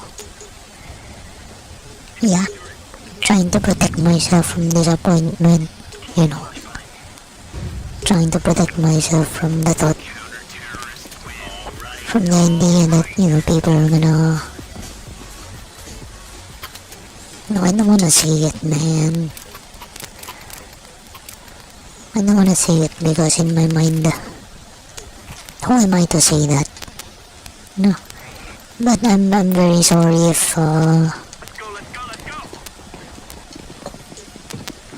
so, I'm very sorry for what I am gonna say if it's offensive. You know, protecting myself from the thought that people will betray me. They're gonna pretend to be there to help, but it's either they'll let me down or, you know, they're not really gonna help me. They have a different intention.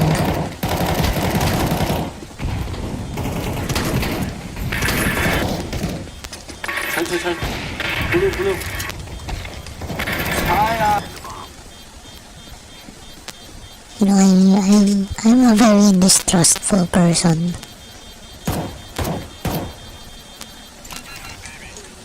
And it hasn't been helping.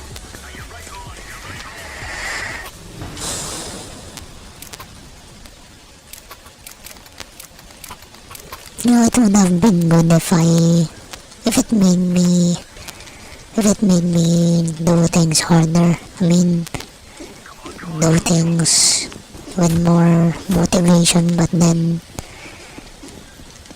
it's quite the opposite. I get discouraged.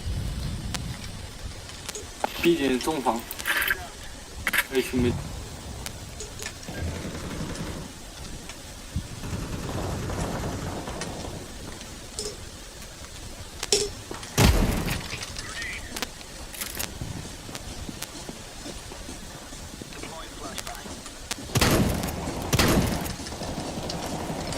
不 jump. Here B2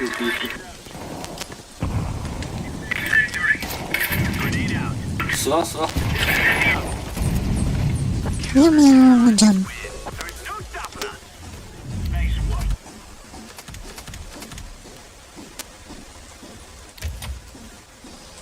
I'm protecting myself from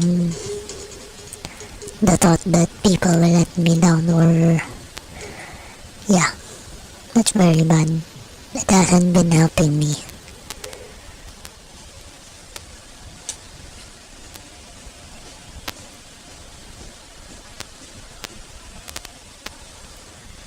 And the worst part is, instead of trying to do better, I just give up. Lol.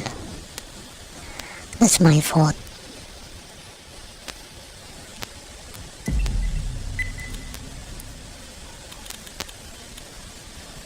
Can't blame anyone else for that.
Well, yeah.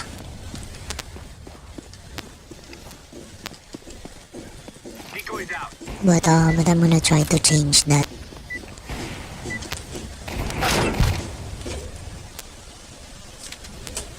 Watch out. These boys have got a bit of an arsenal and they don't mind using it.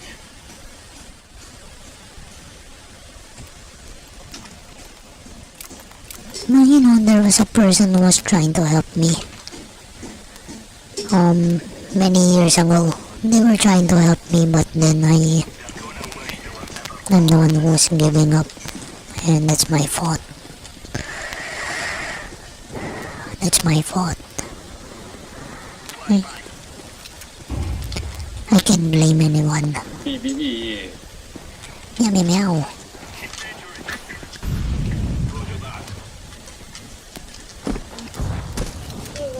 What the frick?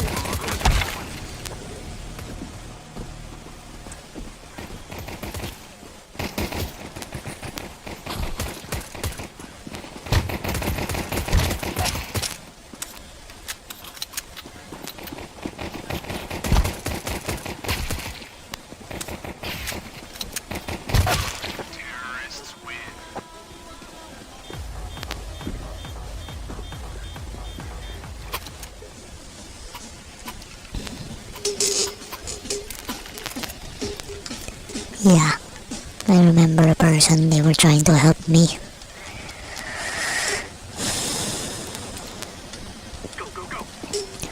No, they don't, they didn't really know. They didn't know the misinformation that I was getting from someone. No, it's not their fault.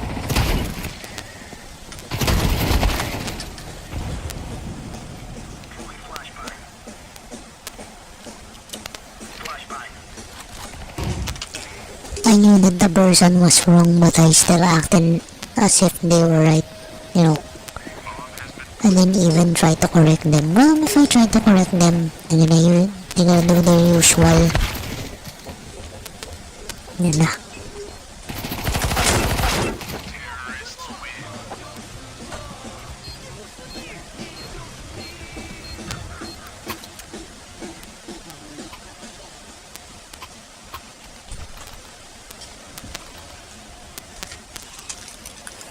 Yeah.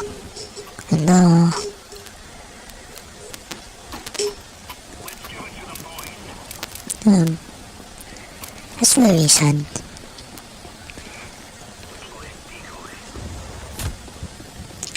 You know, the problem with me is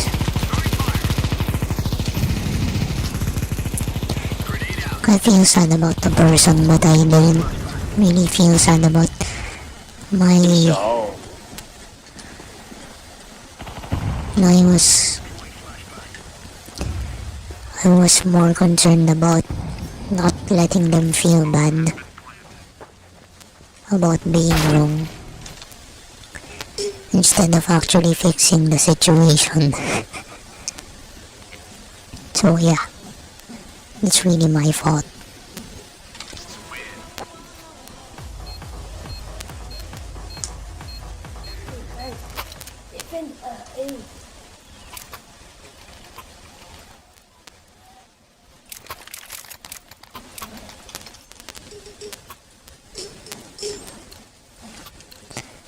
Yeah, I feel very sad right now.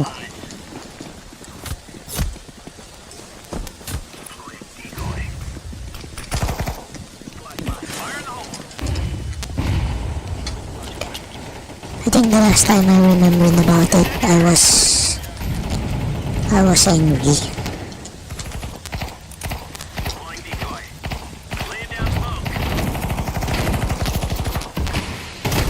Now I'm sad about it.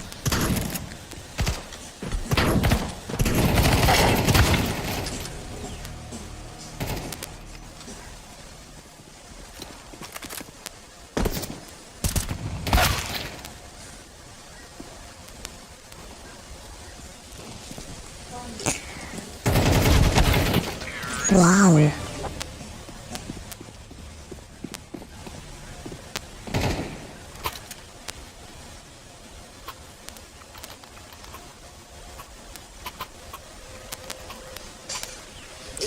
Yeah, I'm very sad about it.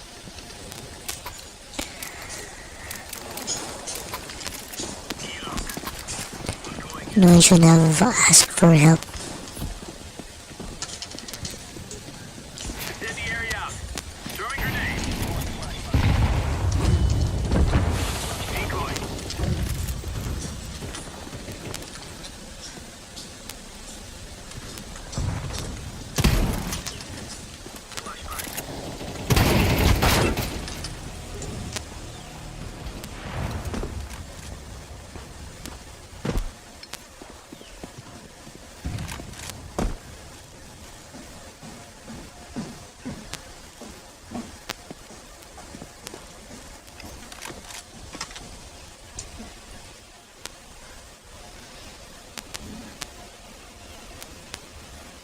Corner unit roster in less than 60 seconds, subscribe for more. Strong at giving, less at taking. The same but with flaming swords. Shielded front line, stronger, even stronger. Anti-infantry ravagers, stronger, even stronger. Anti-large. No, I'm not.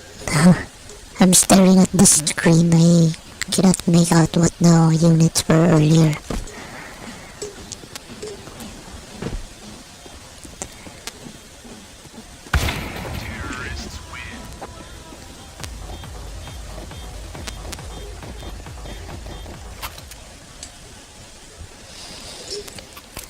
You know,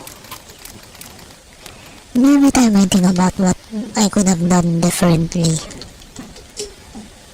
I think it would be better to say what can I do differently in the future, or how can I avoid the same mistakes or the same situation.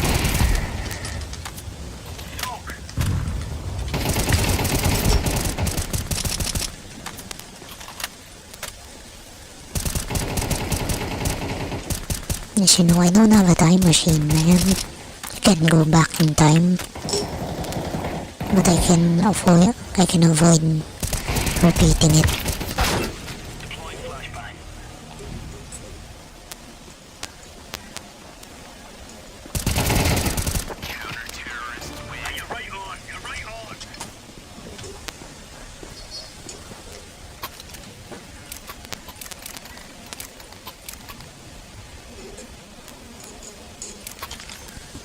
Wow, I can't believe I'm top rank. Using the Nova one that I'm in top rank.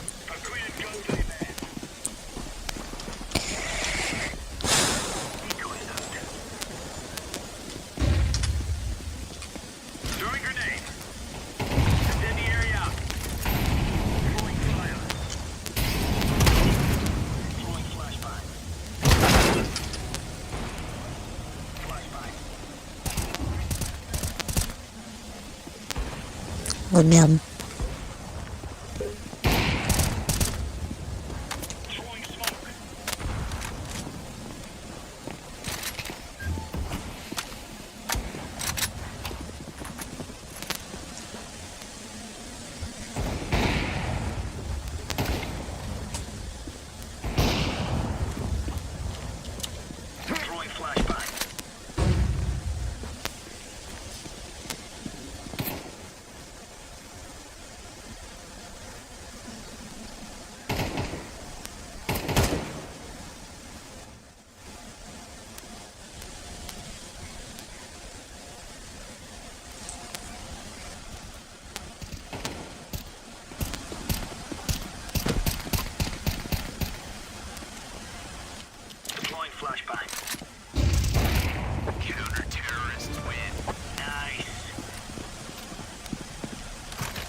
Mombi.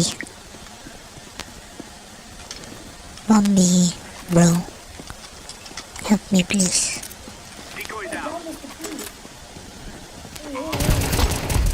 Yes, I said the Mombi.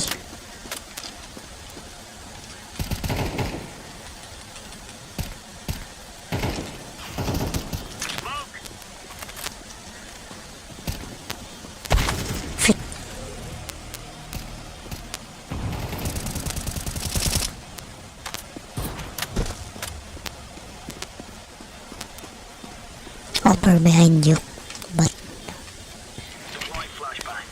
long.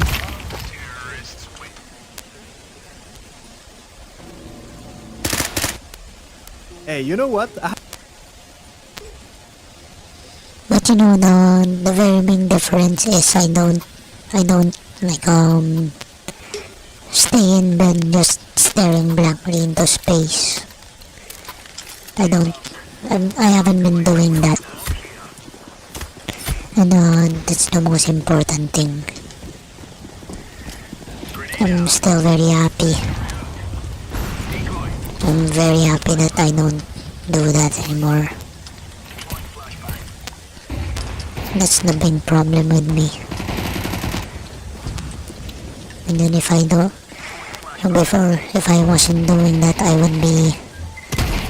would be numbing myself with alcohol.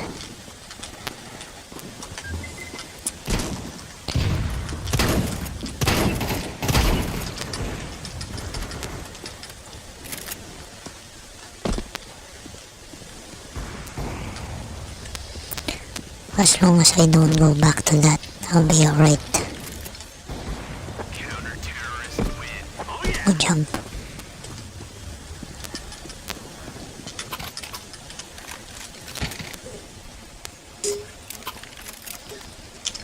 I'm not good at all.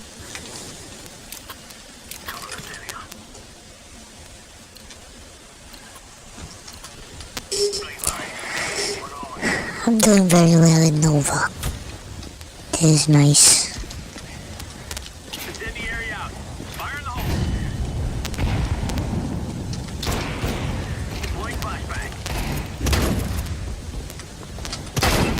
What the frick?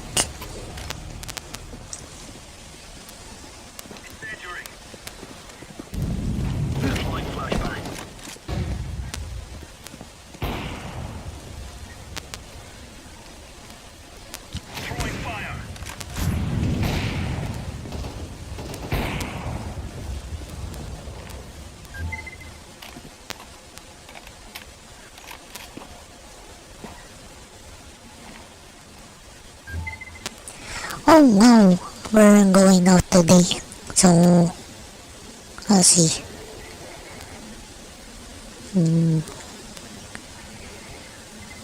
Lakad na isang oras lang dapat ginawang 3 oras. Wait, it's a good thing I streamed early.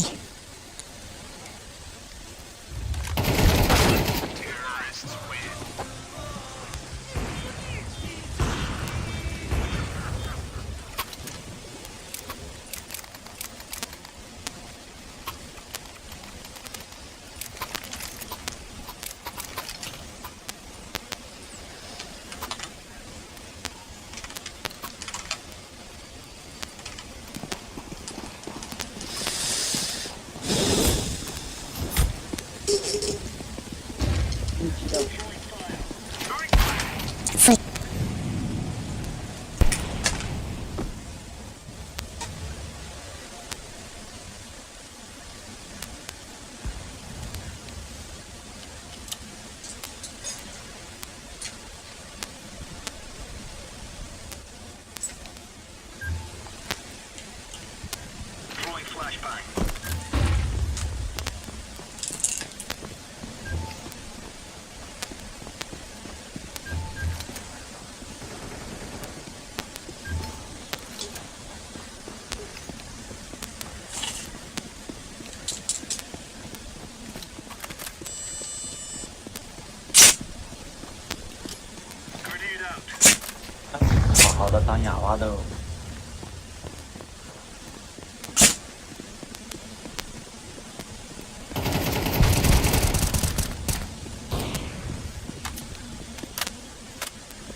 Anyway, yeah, meow meow.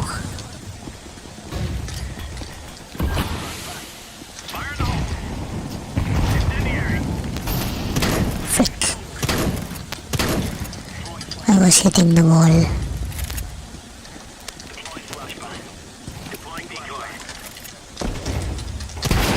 Oh.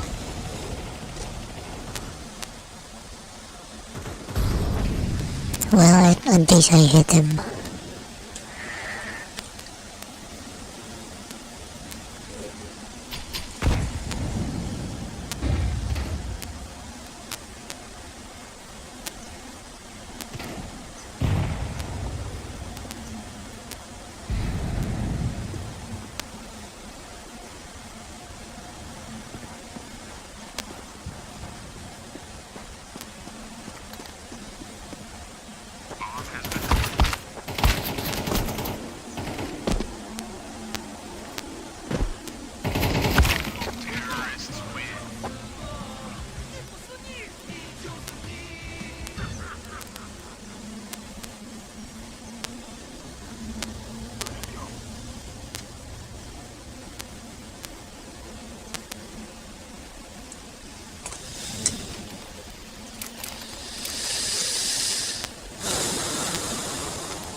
yeah, so anyway, I'm very grateful.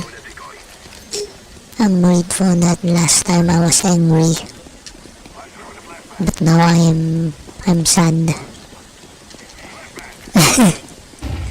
I'm grateful to be feeling this way, instead of being angry with someone. Being angry with someone and blaming them. No, I'm just sad about what happened, and I'm sad about what happened, and I'll make sure it doesn't happen again. I'll make sure I won't let it happen again, or I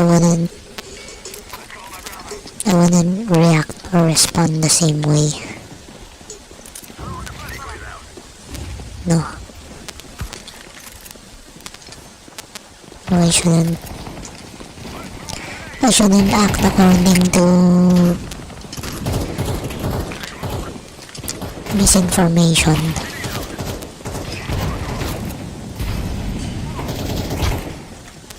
And man, it's just very sad because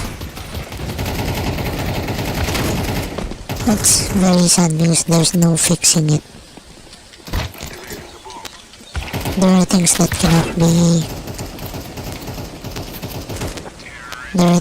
cannot be taken back. Plan for money.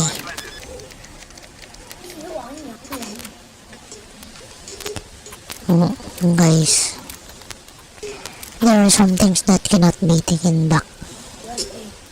Opportunities that don't last forever. So I hope that you guys can learn from my mistakes.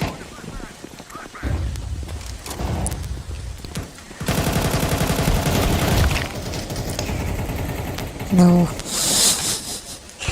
because as much as I want to see the people who have wronged me, as much as I want to see them fail, I want it to be from their own doing. But then if I can correct them, if they're making the same mistakes as I am, then I'd gladly help them by correcting them. But if they wanna make the same mistakes I did, then feel free to do so. Lol.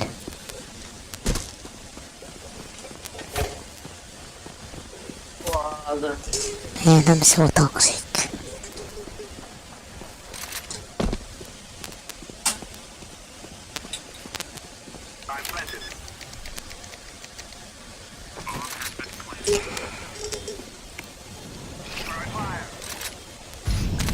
Long doors. Mid doors. Man, I'm so toxic.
Matayo lang siya.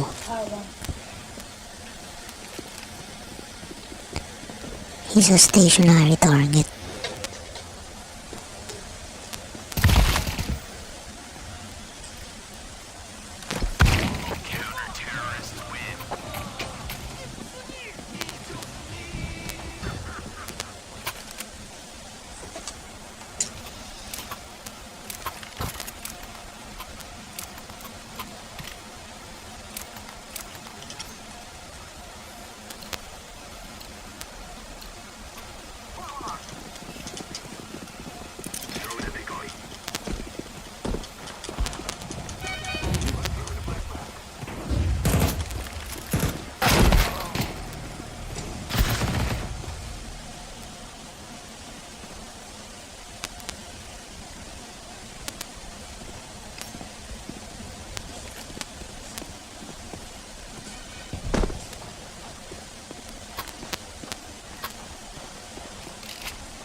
Let's just listen to lore videos after this one.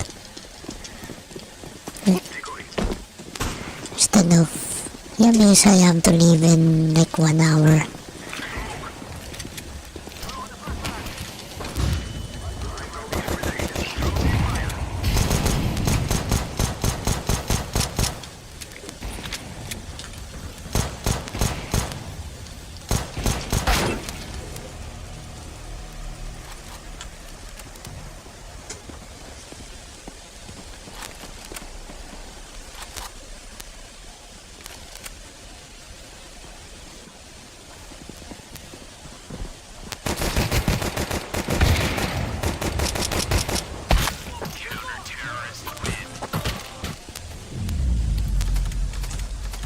Let's listen to lore videos and then I'm gonna take a bath.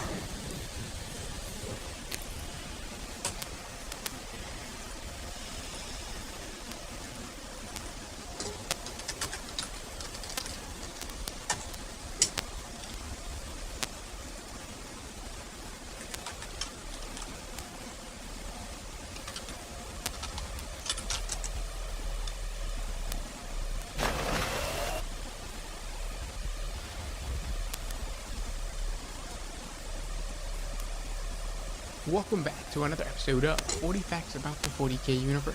I am your host, Gershwan, and today we're going to be talking about humanity as we get into the origins of humanity and why you would want to play each faction within humanity in 40k. If you're new to the channel, subscribe. We post Warhammer 40k lore videos every single day. If you have any suggestions, please comment down below. And if you enjoy our content, thank our patrons on Patreon. It is because of them that we can do this. Link in the description if you guys want to support us. This video is specifically geared towards people who are new to 40k. So I hope you can share this with those newcomers. If not, just enjoy the awesome lore. But with that said, let's get into the origins of humanity. Known as the Imperium of Man, humanity in 40k has the most playable factions and is the focal point of the narrative of the game. The origins of humanity is for the most part unknown to the citizens of the Imperium. Their existence isn't something that should be contemplated. They simply should see it as a blessing by their holy savior, the Emperor of mankind, that they are even alive.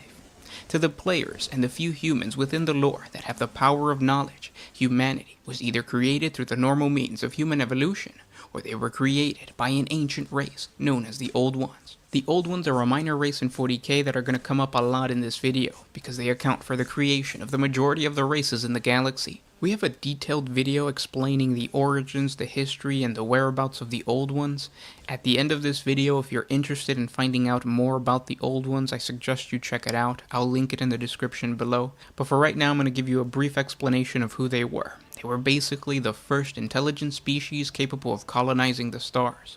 What made them so special was that they were the first to utilize psychic powers. You can compare psychic powers to magic in a standard fantasy setting. These are otherworldly powers that allow the wielder to do some incredible things. What sets psychic powers apart from the rest of science fantasy is the origin of the etheric force. It's an alternative dimension called the immaterium. Using their psychic powers, the Old Ones were able to create a path from real space into the immaterium and then back out into real space, thus achieving faster than light travel and colonizing the galaxy. They created an almost utopian society, and for reasons we're going to talk about later, the Old Ones eventually took it upon themselves to genetically engineer psychically powerful races all throughout the Milky Way galaxy. The common belief is that humanity is one of these races that they created. During the Neolithic era, in the early stages of humanity's existence, when they were still a very primitive people, a group of psychically powerful shamans began to fear for their lives as they felt the source of their power, the immaterium, changing into a chaotic place full of demons that wanted to consume their souls.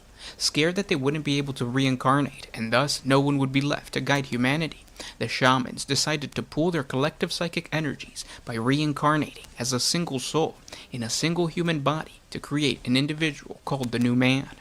1,000 shamans sacrificed themselves to create the Emperor of Mankind. This immortal, perpetual psyker is the leader of humanity and the individual that sits on the golden throne. The Emperor quietly guided humanity from their prehistoric beginnings until they were able to colonize the stars. They were able to form an interstellar confederation and establish a basic level of control over the majority of space around their homeworld, Terra. But eventually, due to a cybernetic revolt by the Men of Iron, the rise of untamed psychers, and the birth of the Chaos God Slanesh, all topics that we have extensive videos on our channel, so check them out. We'll talk a little bit about them as we go along the history of all the other races, but just understand that those are really major events in human history, and there are videos that already exist on the channel, so check those out at the end of this video. But anyways, because of all these things, the Human Interstellar Confederation basically fragmented. This era in human history was known as the Age of Strife, and it was terrible for humanity. It lasted quite some time, until finally the Emperor decided to launch the Great Crusade and unify the ancient scattered remains of humanity into a great empire known as the Imperium of Man. Now that we have a quick origin story of humanity, we can take a closer look at each individual faction within the Imperium of Man. The most popular faction is of course the Space Marines. These are the superhuman warriors of humanity that the Emperor used to conquer the galaxy during the Great Crusade. They are genetically enhanced warriors, they are physically stronger, far more resilient, and mentally superior to most normal human beings. In the presence of a Space Marine, also referred to as an Astartes, most people feel a combination of awe and fear. They are basically demigods or angels of the God Emperor made flesh. The reason you would want to play a Space Marine army is because they are the most versatile on the tabletop, and since they're the most popular faction, they constantly get new rules, lore, and models. And then we have the standard military faction of humanity, the Astra Militarum, also known as the Imperial Guard. These are the standard soldiers of the Imperium. They resemble you and me if we were thrown in the 42nd millennium and were given a las gun. And just like you and me, the average Imperial Guardsman is just cannon fodder for the enemy. They're pretty weak. The reason you want to play the Astra Militarum is because they're the type of faction that favors heavy vehicles like tanks, and also massive amounts of infantry. Their lore, rules, and models are also updated more frequently because they're humans, and after all, humanity is the main narrative focus of the game. Next, you have the Adeptus Mechanicus, also known as the AdMech. The Adeptus Mechanicus was the human empire that ruled over the planet of Mars, but when the Emperor of Mankind unified humanity, he basically forced and threatened the Adeptus Mechanicus to become part of the Imperium of Man and supply the Great Crusade with technology in exchange for a small bit of autonomy. They use this freedom to worship technology to the point where they believe each machine has a soul. They call it the machine spirit, and the Emperor is the conduit to the machine god called the Omnissiah. This religious doctrine is known as the Cult Mechanicus, and it has shaped the faction to the point where most of its members are more machine than man. You would want to play these guys if you like the steampunk aesthetic, if you like a shooty army, or if you enjoy the concept of zealot androids. The Adeptus Mechanicus can also be further broken down into two factions, the Collegia Titanica, or the Titans, and the Imperial Knights. Both of these divisions answer to the Adeptus Mechanicus and worship the machines. They're part of the machine cult. The two factions are made up of hundreds of giant robot walkers that take on a humanoid form. Many of these designs are as ancient as the old human interstellar confederation, so they predate the Imperium of Man. They were predominantly created to help defend the colonies of humanity when they first ventured out into the galaxy. You would want to play this faction if you like the concept of elite robot walkers. You can buy 2 or 3 Imperial Knights and your army is set to go for the tabletop. The Titans, however, are a rarity in most games. Unless you're playing a large-scale game with a lot of points, you don't really see Titans. Next, you have the faction known as the Sisters of Battle, or the Adeptus Sororitas, or Sororitas. These are the elite warriors of the imperial religion known as the Imperial Cult.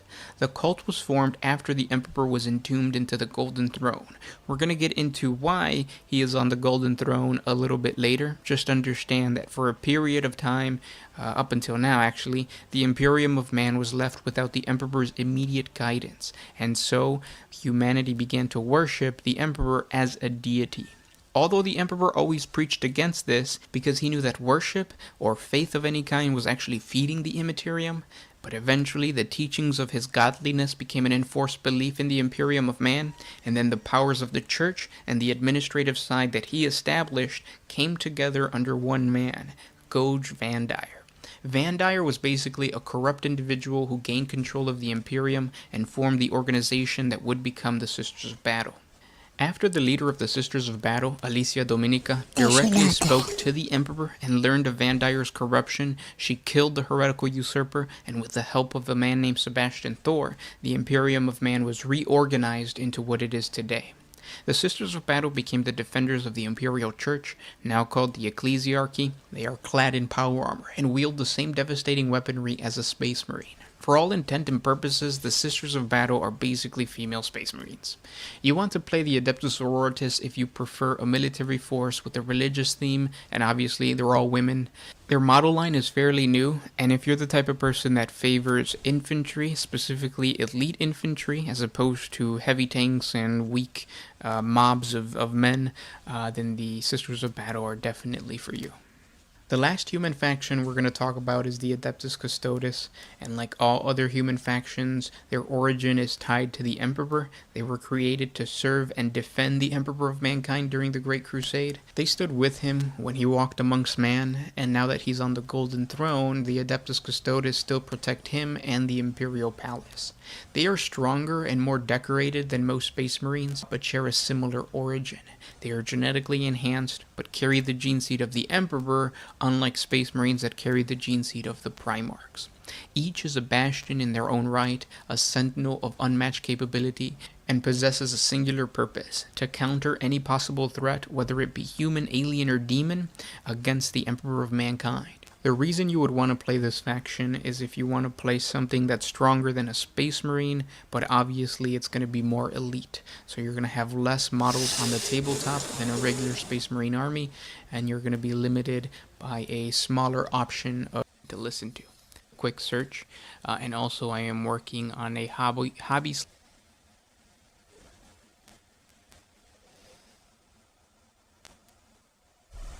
Welcome back to another episode of 40 Facts About the 40k Universe. I am your host, Gersh1, and you are watching One Mind Syndicate.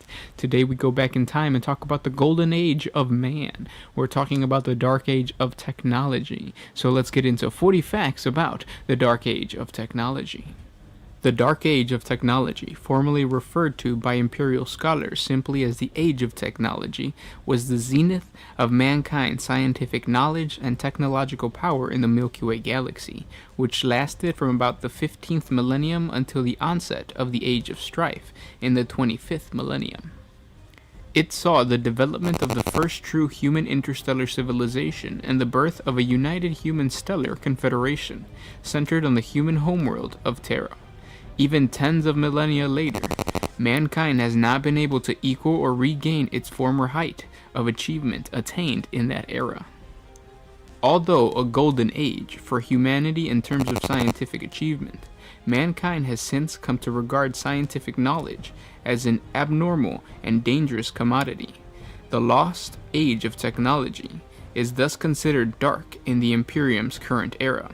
It is also considered a dark age in the minds of the priests of the ecclesiarchy, because mankind in the age of technology had come to worship science as its god, and the god emperor had not yet revealed himself as the savior of humanity. The Stellar Exodus is the name given to the historical period defined by humanity's earliest interstellar colonization of other worlds beyond the solar system, actually taking place in the millennia before the Age of Technology officially began. Humanity initially established colonies within Terran's solar system. Spacecrafts were still only capable of sublight speed at this time. Voyages beyond the solar system took generations, and the colonies that were established were effectively isolated from each other and from Terra. This forced the individual colony star systems to be completely self-sufficient in all of their vital requirements, food, medicine, technology, and allowed them to develop distinctive languages and cultures. The start of the Age of Technology was marked by the development of warp drive and the Geller field, allowing human spacecraft to make short warp jumps through the recently discovered extra-dimensional realm known as the Immaterium, traveling vast interstellar distances in a relatively short amount of time. One can compare this early human form of faster-than-light travel to the way the Tau starships currently travel, described as skimming the surface of the warp. The warp drives developed greatly accelerated the human colonization of the Milky Way galaxy, and for the first time allowed interstellar trade and communication between the far-flung extrasolar human colonies and a homeworld of mankind to exist. Of major importance to the era and humanity in general during the Age of Technology was the innovation of the Standard Template Construct, STC, database system. These highly advanced computer databases allowed human colonies to maintain an advanced technological level. The STCs contained all human scientific and technological knowledge of the era and provided the instructions required to build anything the colonists might need. As most colonists lived relatively simple lives and required only basic equipment and machines, the more advanced technology available in a full STC was rarely utilized. The resulting exploration of the galaxy brought mankind new knowledge, wealth, and arrogance. Science is said to have become humanity's new god in this time, replacing in importance all of the previous human religions.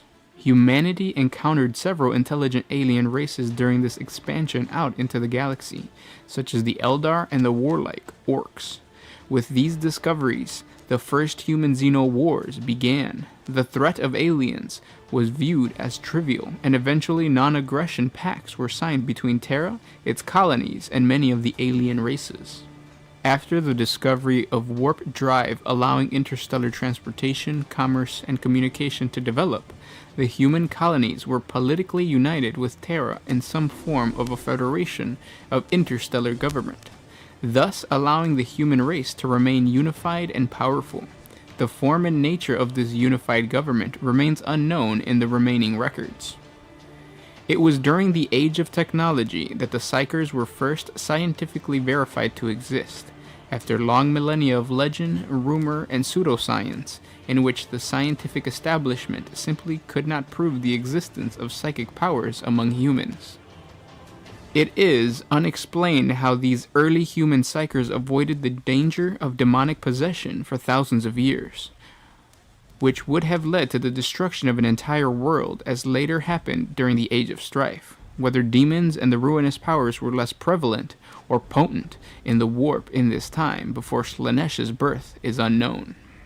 Where at first the gift of the psychic mutation was limited to only a few individuals in every human population, who often fell victim to superstitious suppression, toward the end of the Age of Technology, Psychers suddenly began appearing in unusually great numbers on every human world. On the more progressive and technologically advanced human colonies, these Psychers, at least until the threat of demonic possession became apparent, were protected by law and allowed to develop and explore their abilities. On other less sophisticated human worlds, they were often killed in literal witch hunts and anti-psyker programs.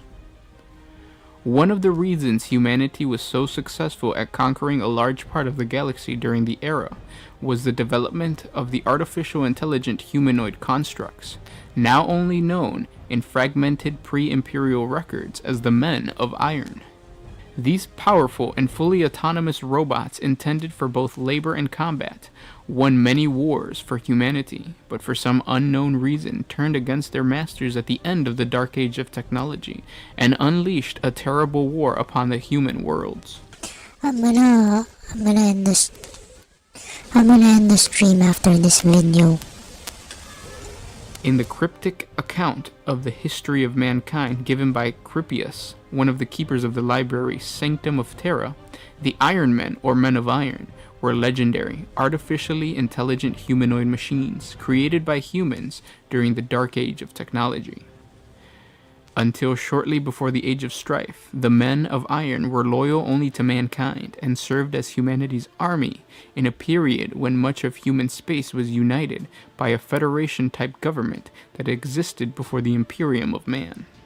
The Men of Iron were developed after the similar artificial intelligent construct remembered only as the Men of Stone, but before the modern conception of robots in the Warhammer 40k universe. Eventually, the Men of Iron turned on their human masters, believing themselves superior to the humans, who relied on the Men of Iron to do virtually everything for them. This conflict was eventually won by humanity, but at a great cost. The damage to interstellar human society was catastrophic and shattered much of humanity's hard-won economic strength and political unity, leading into the collapse caused by the onset of the Age of Strife. It is as a result of this ancient conflict that it is now considered one of the greatest crimes in Imperial space to develop an artificially intelligent thinking machine.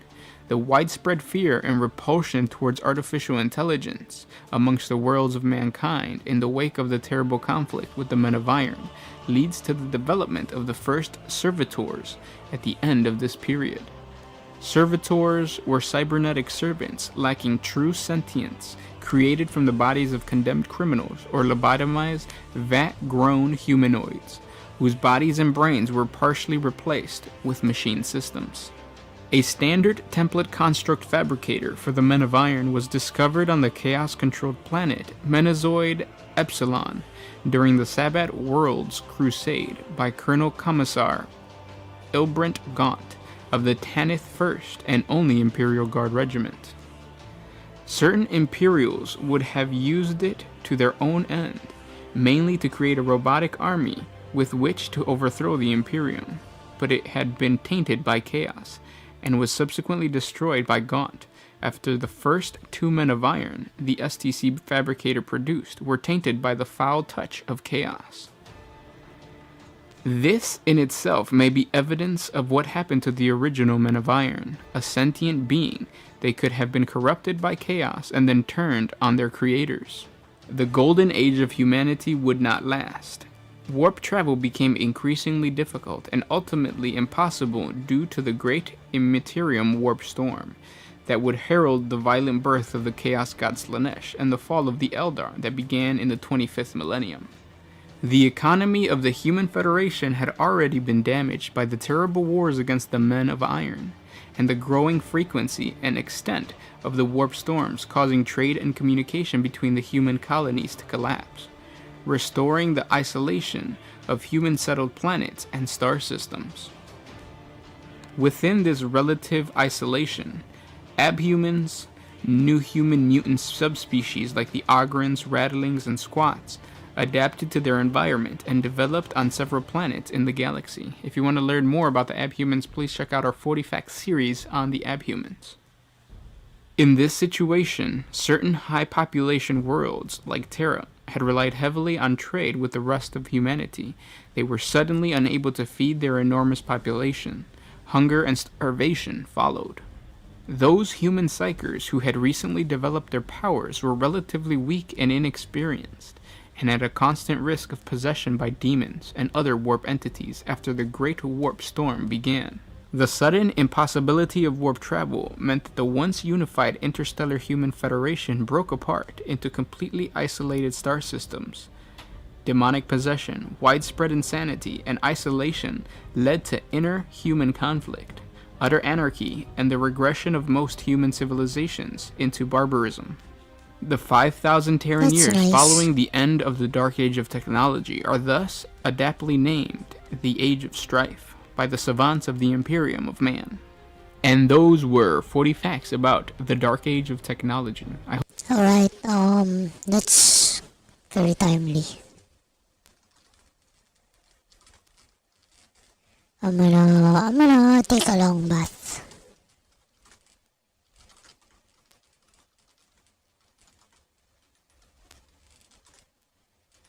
Thank you for coming, guys. Take care. Alright, guys, bye bye. Thank you so much for coming. And my takeaway for today, you know, the last time I had these thoughts, I was angry. Now I'm sad. And I'm taking responsibility for it, and I'm gonna make sure that I don't react the same way to the same kind of things that people, if someone does that to me again. Okay, so goodbye. Thank you. Bye bye. Bye bye.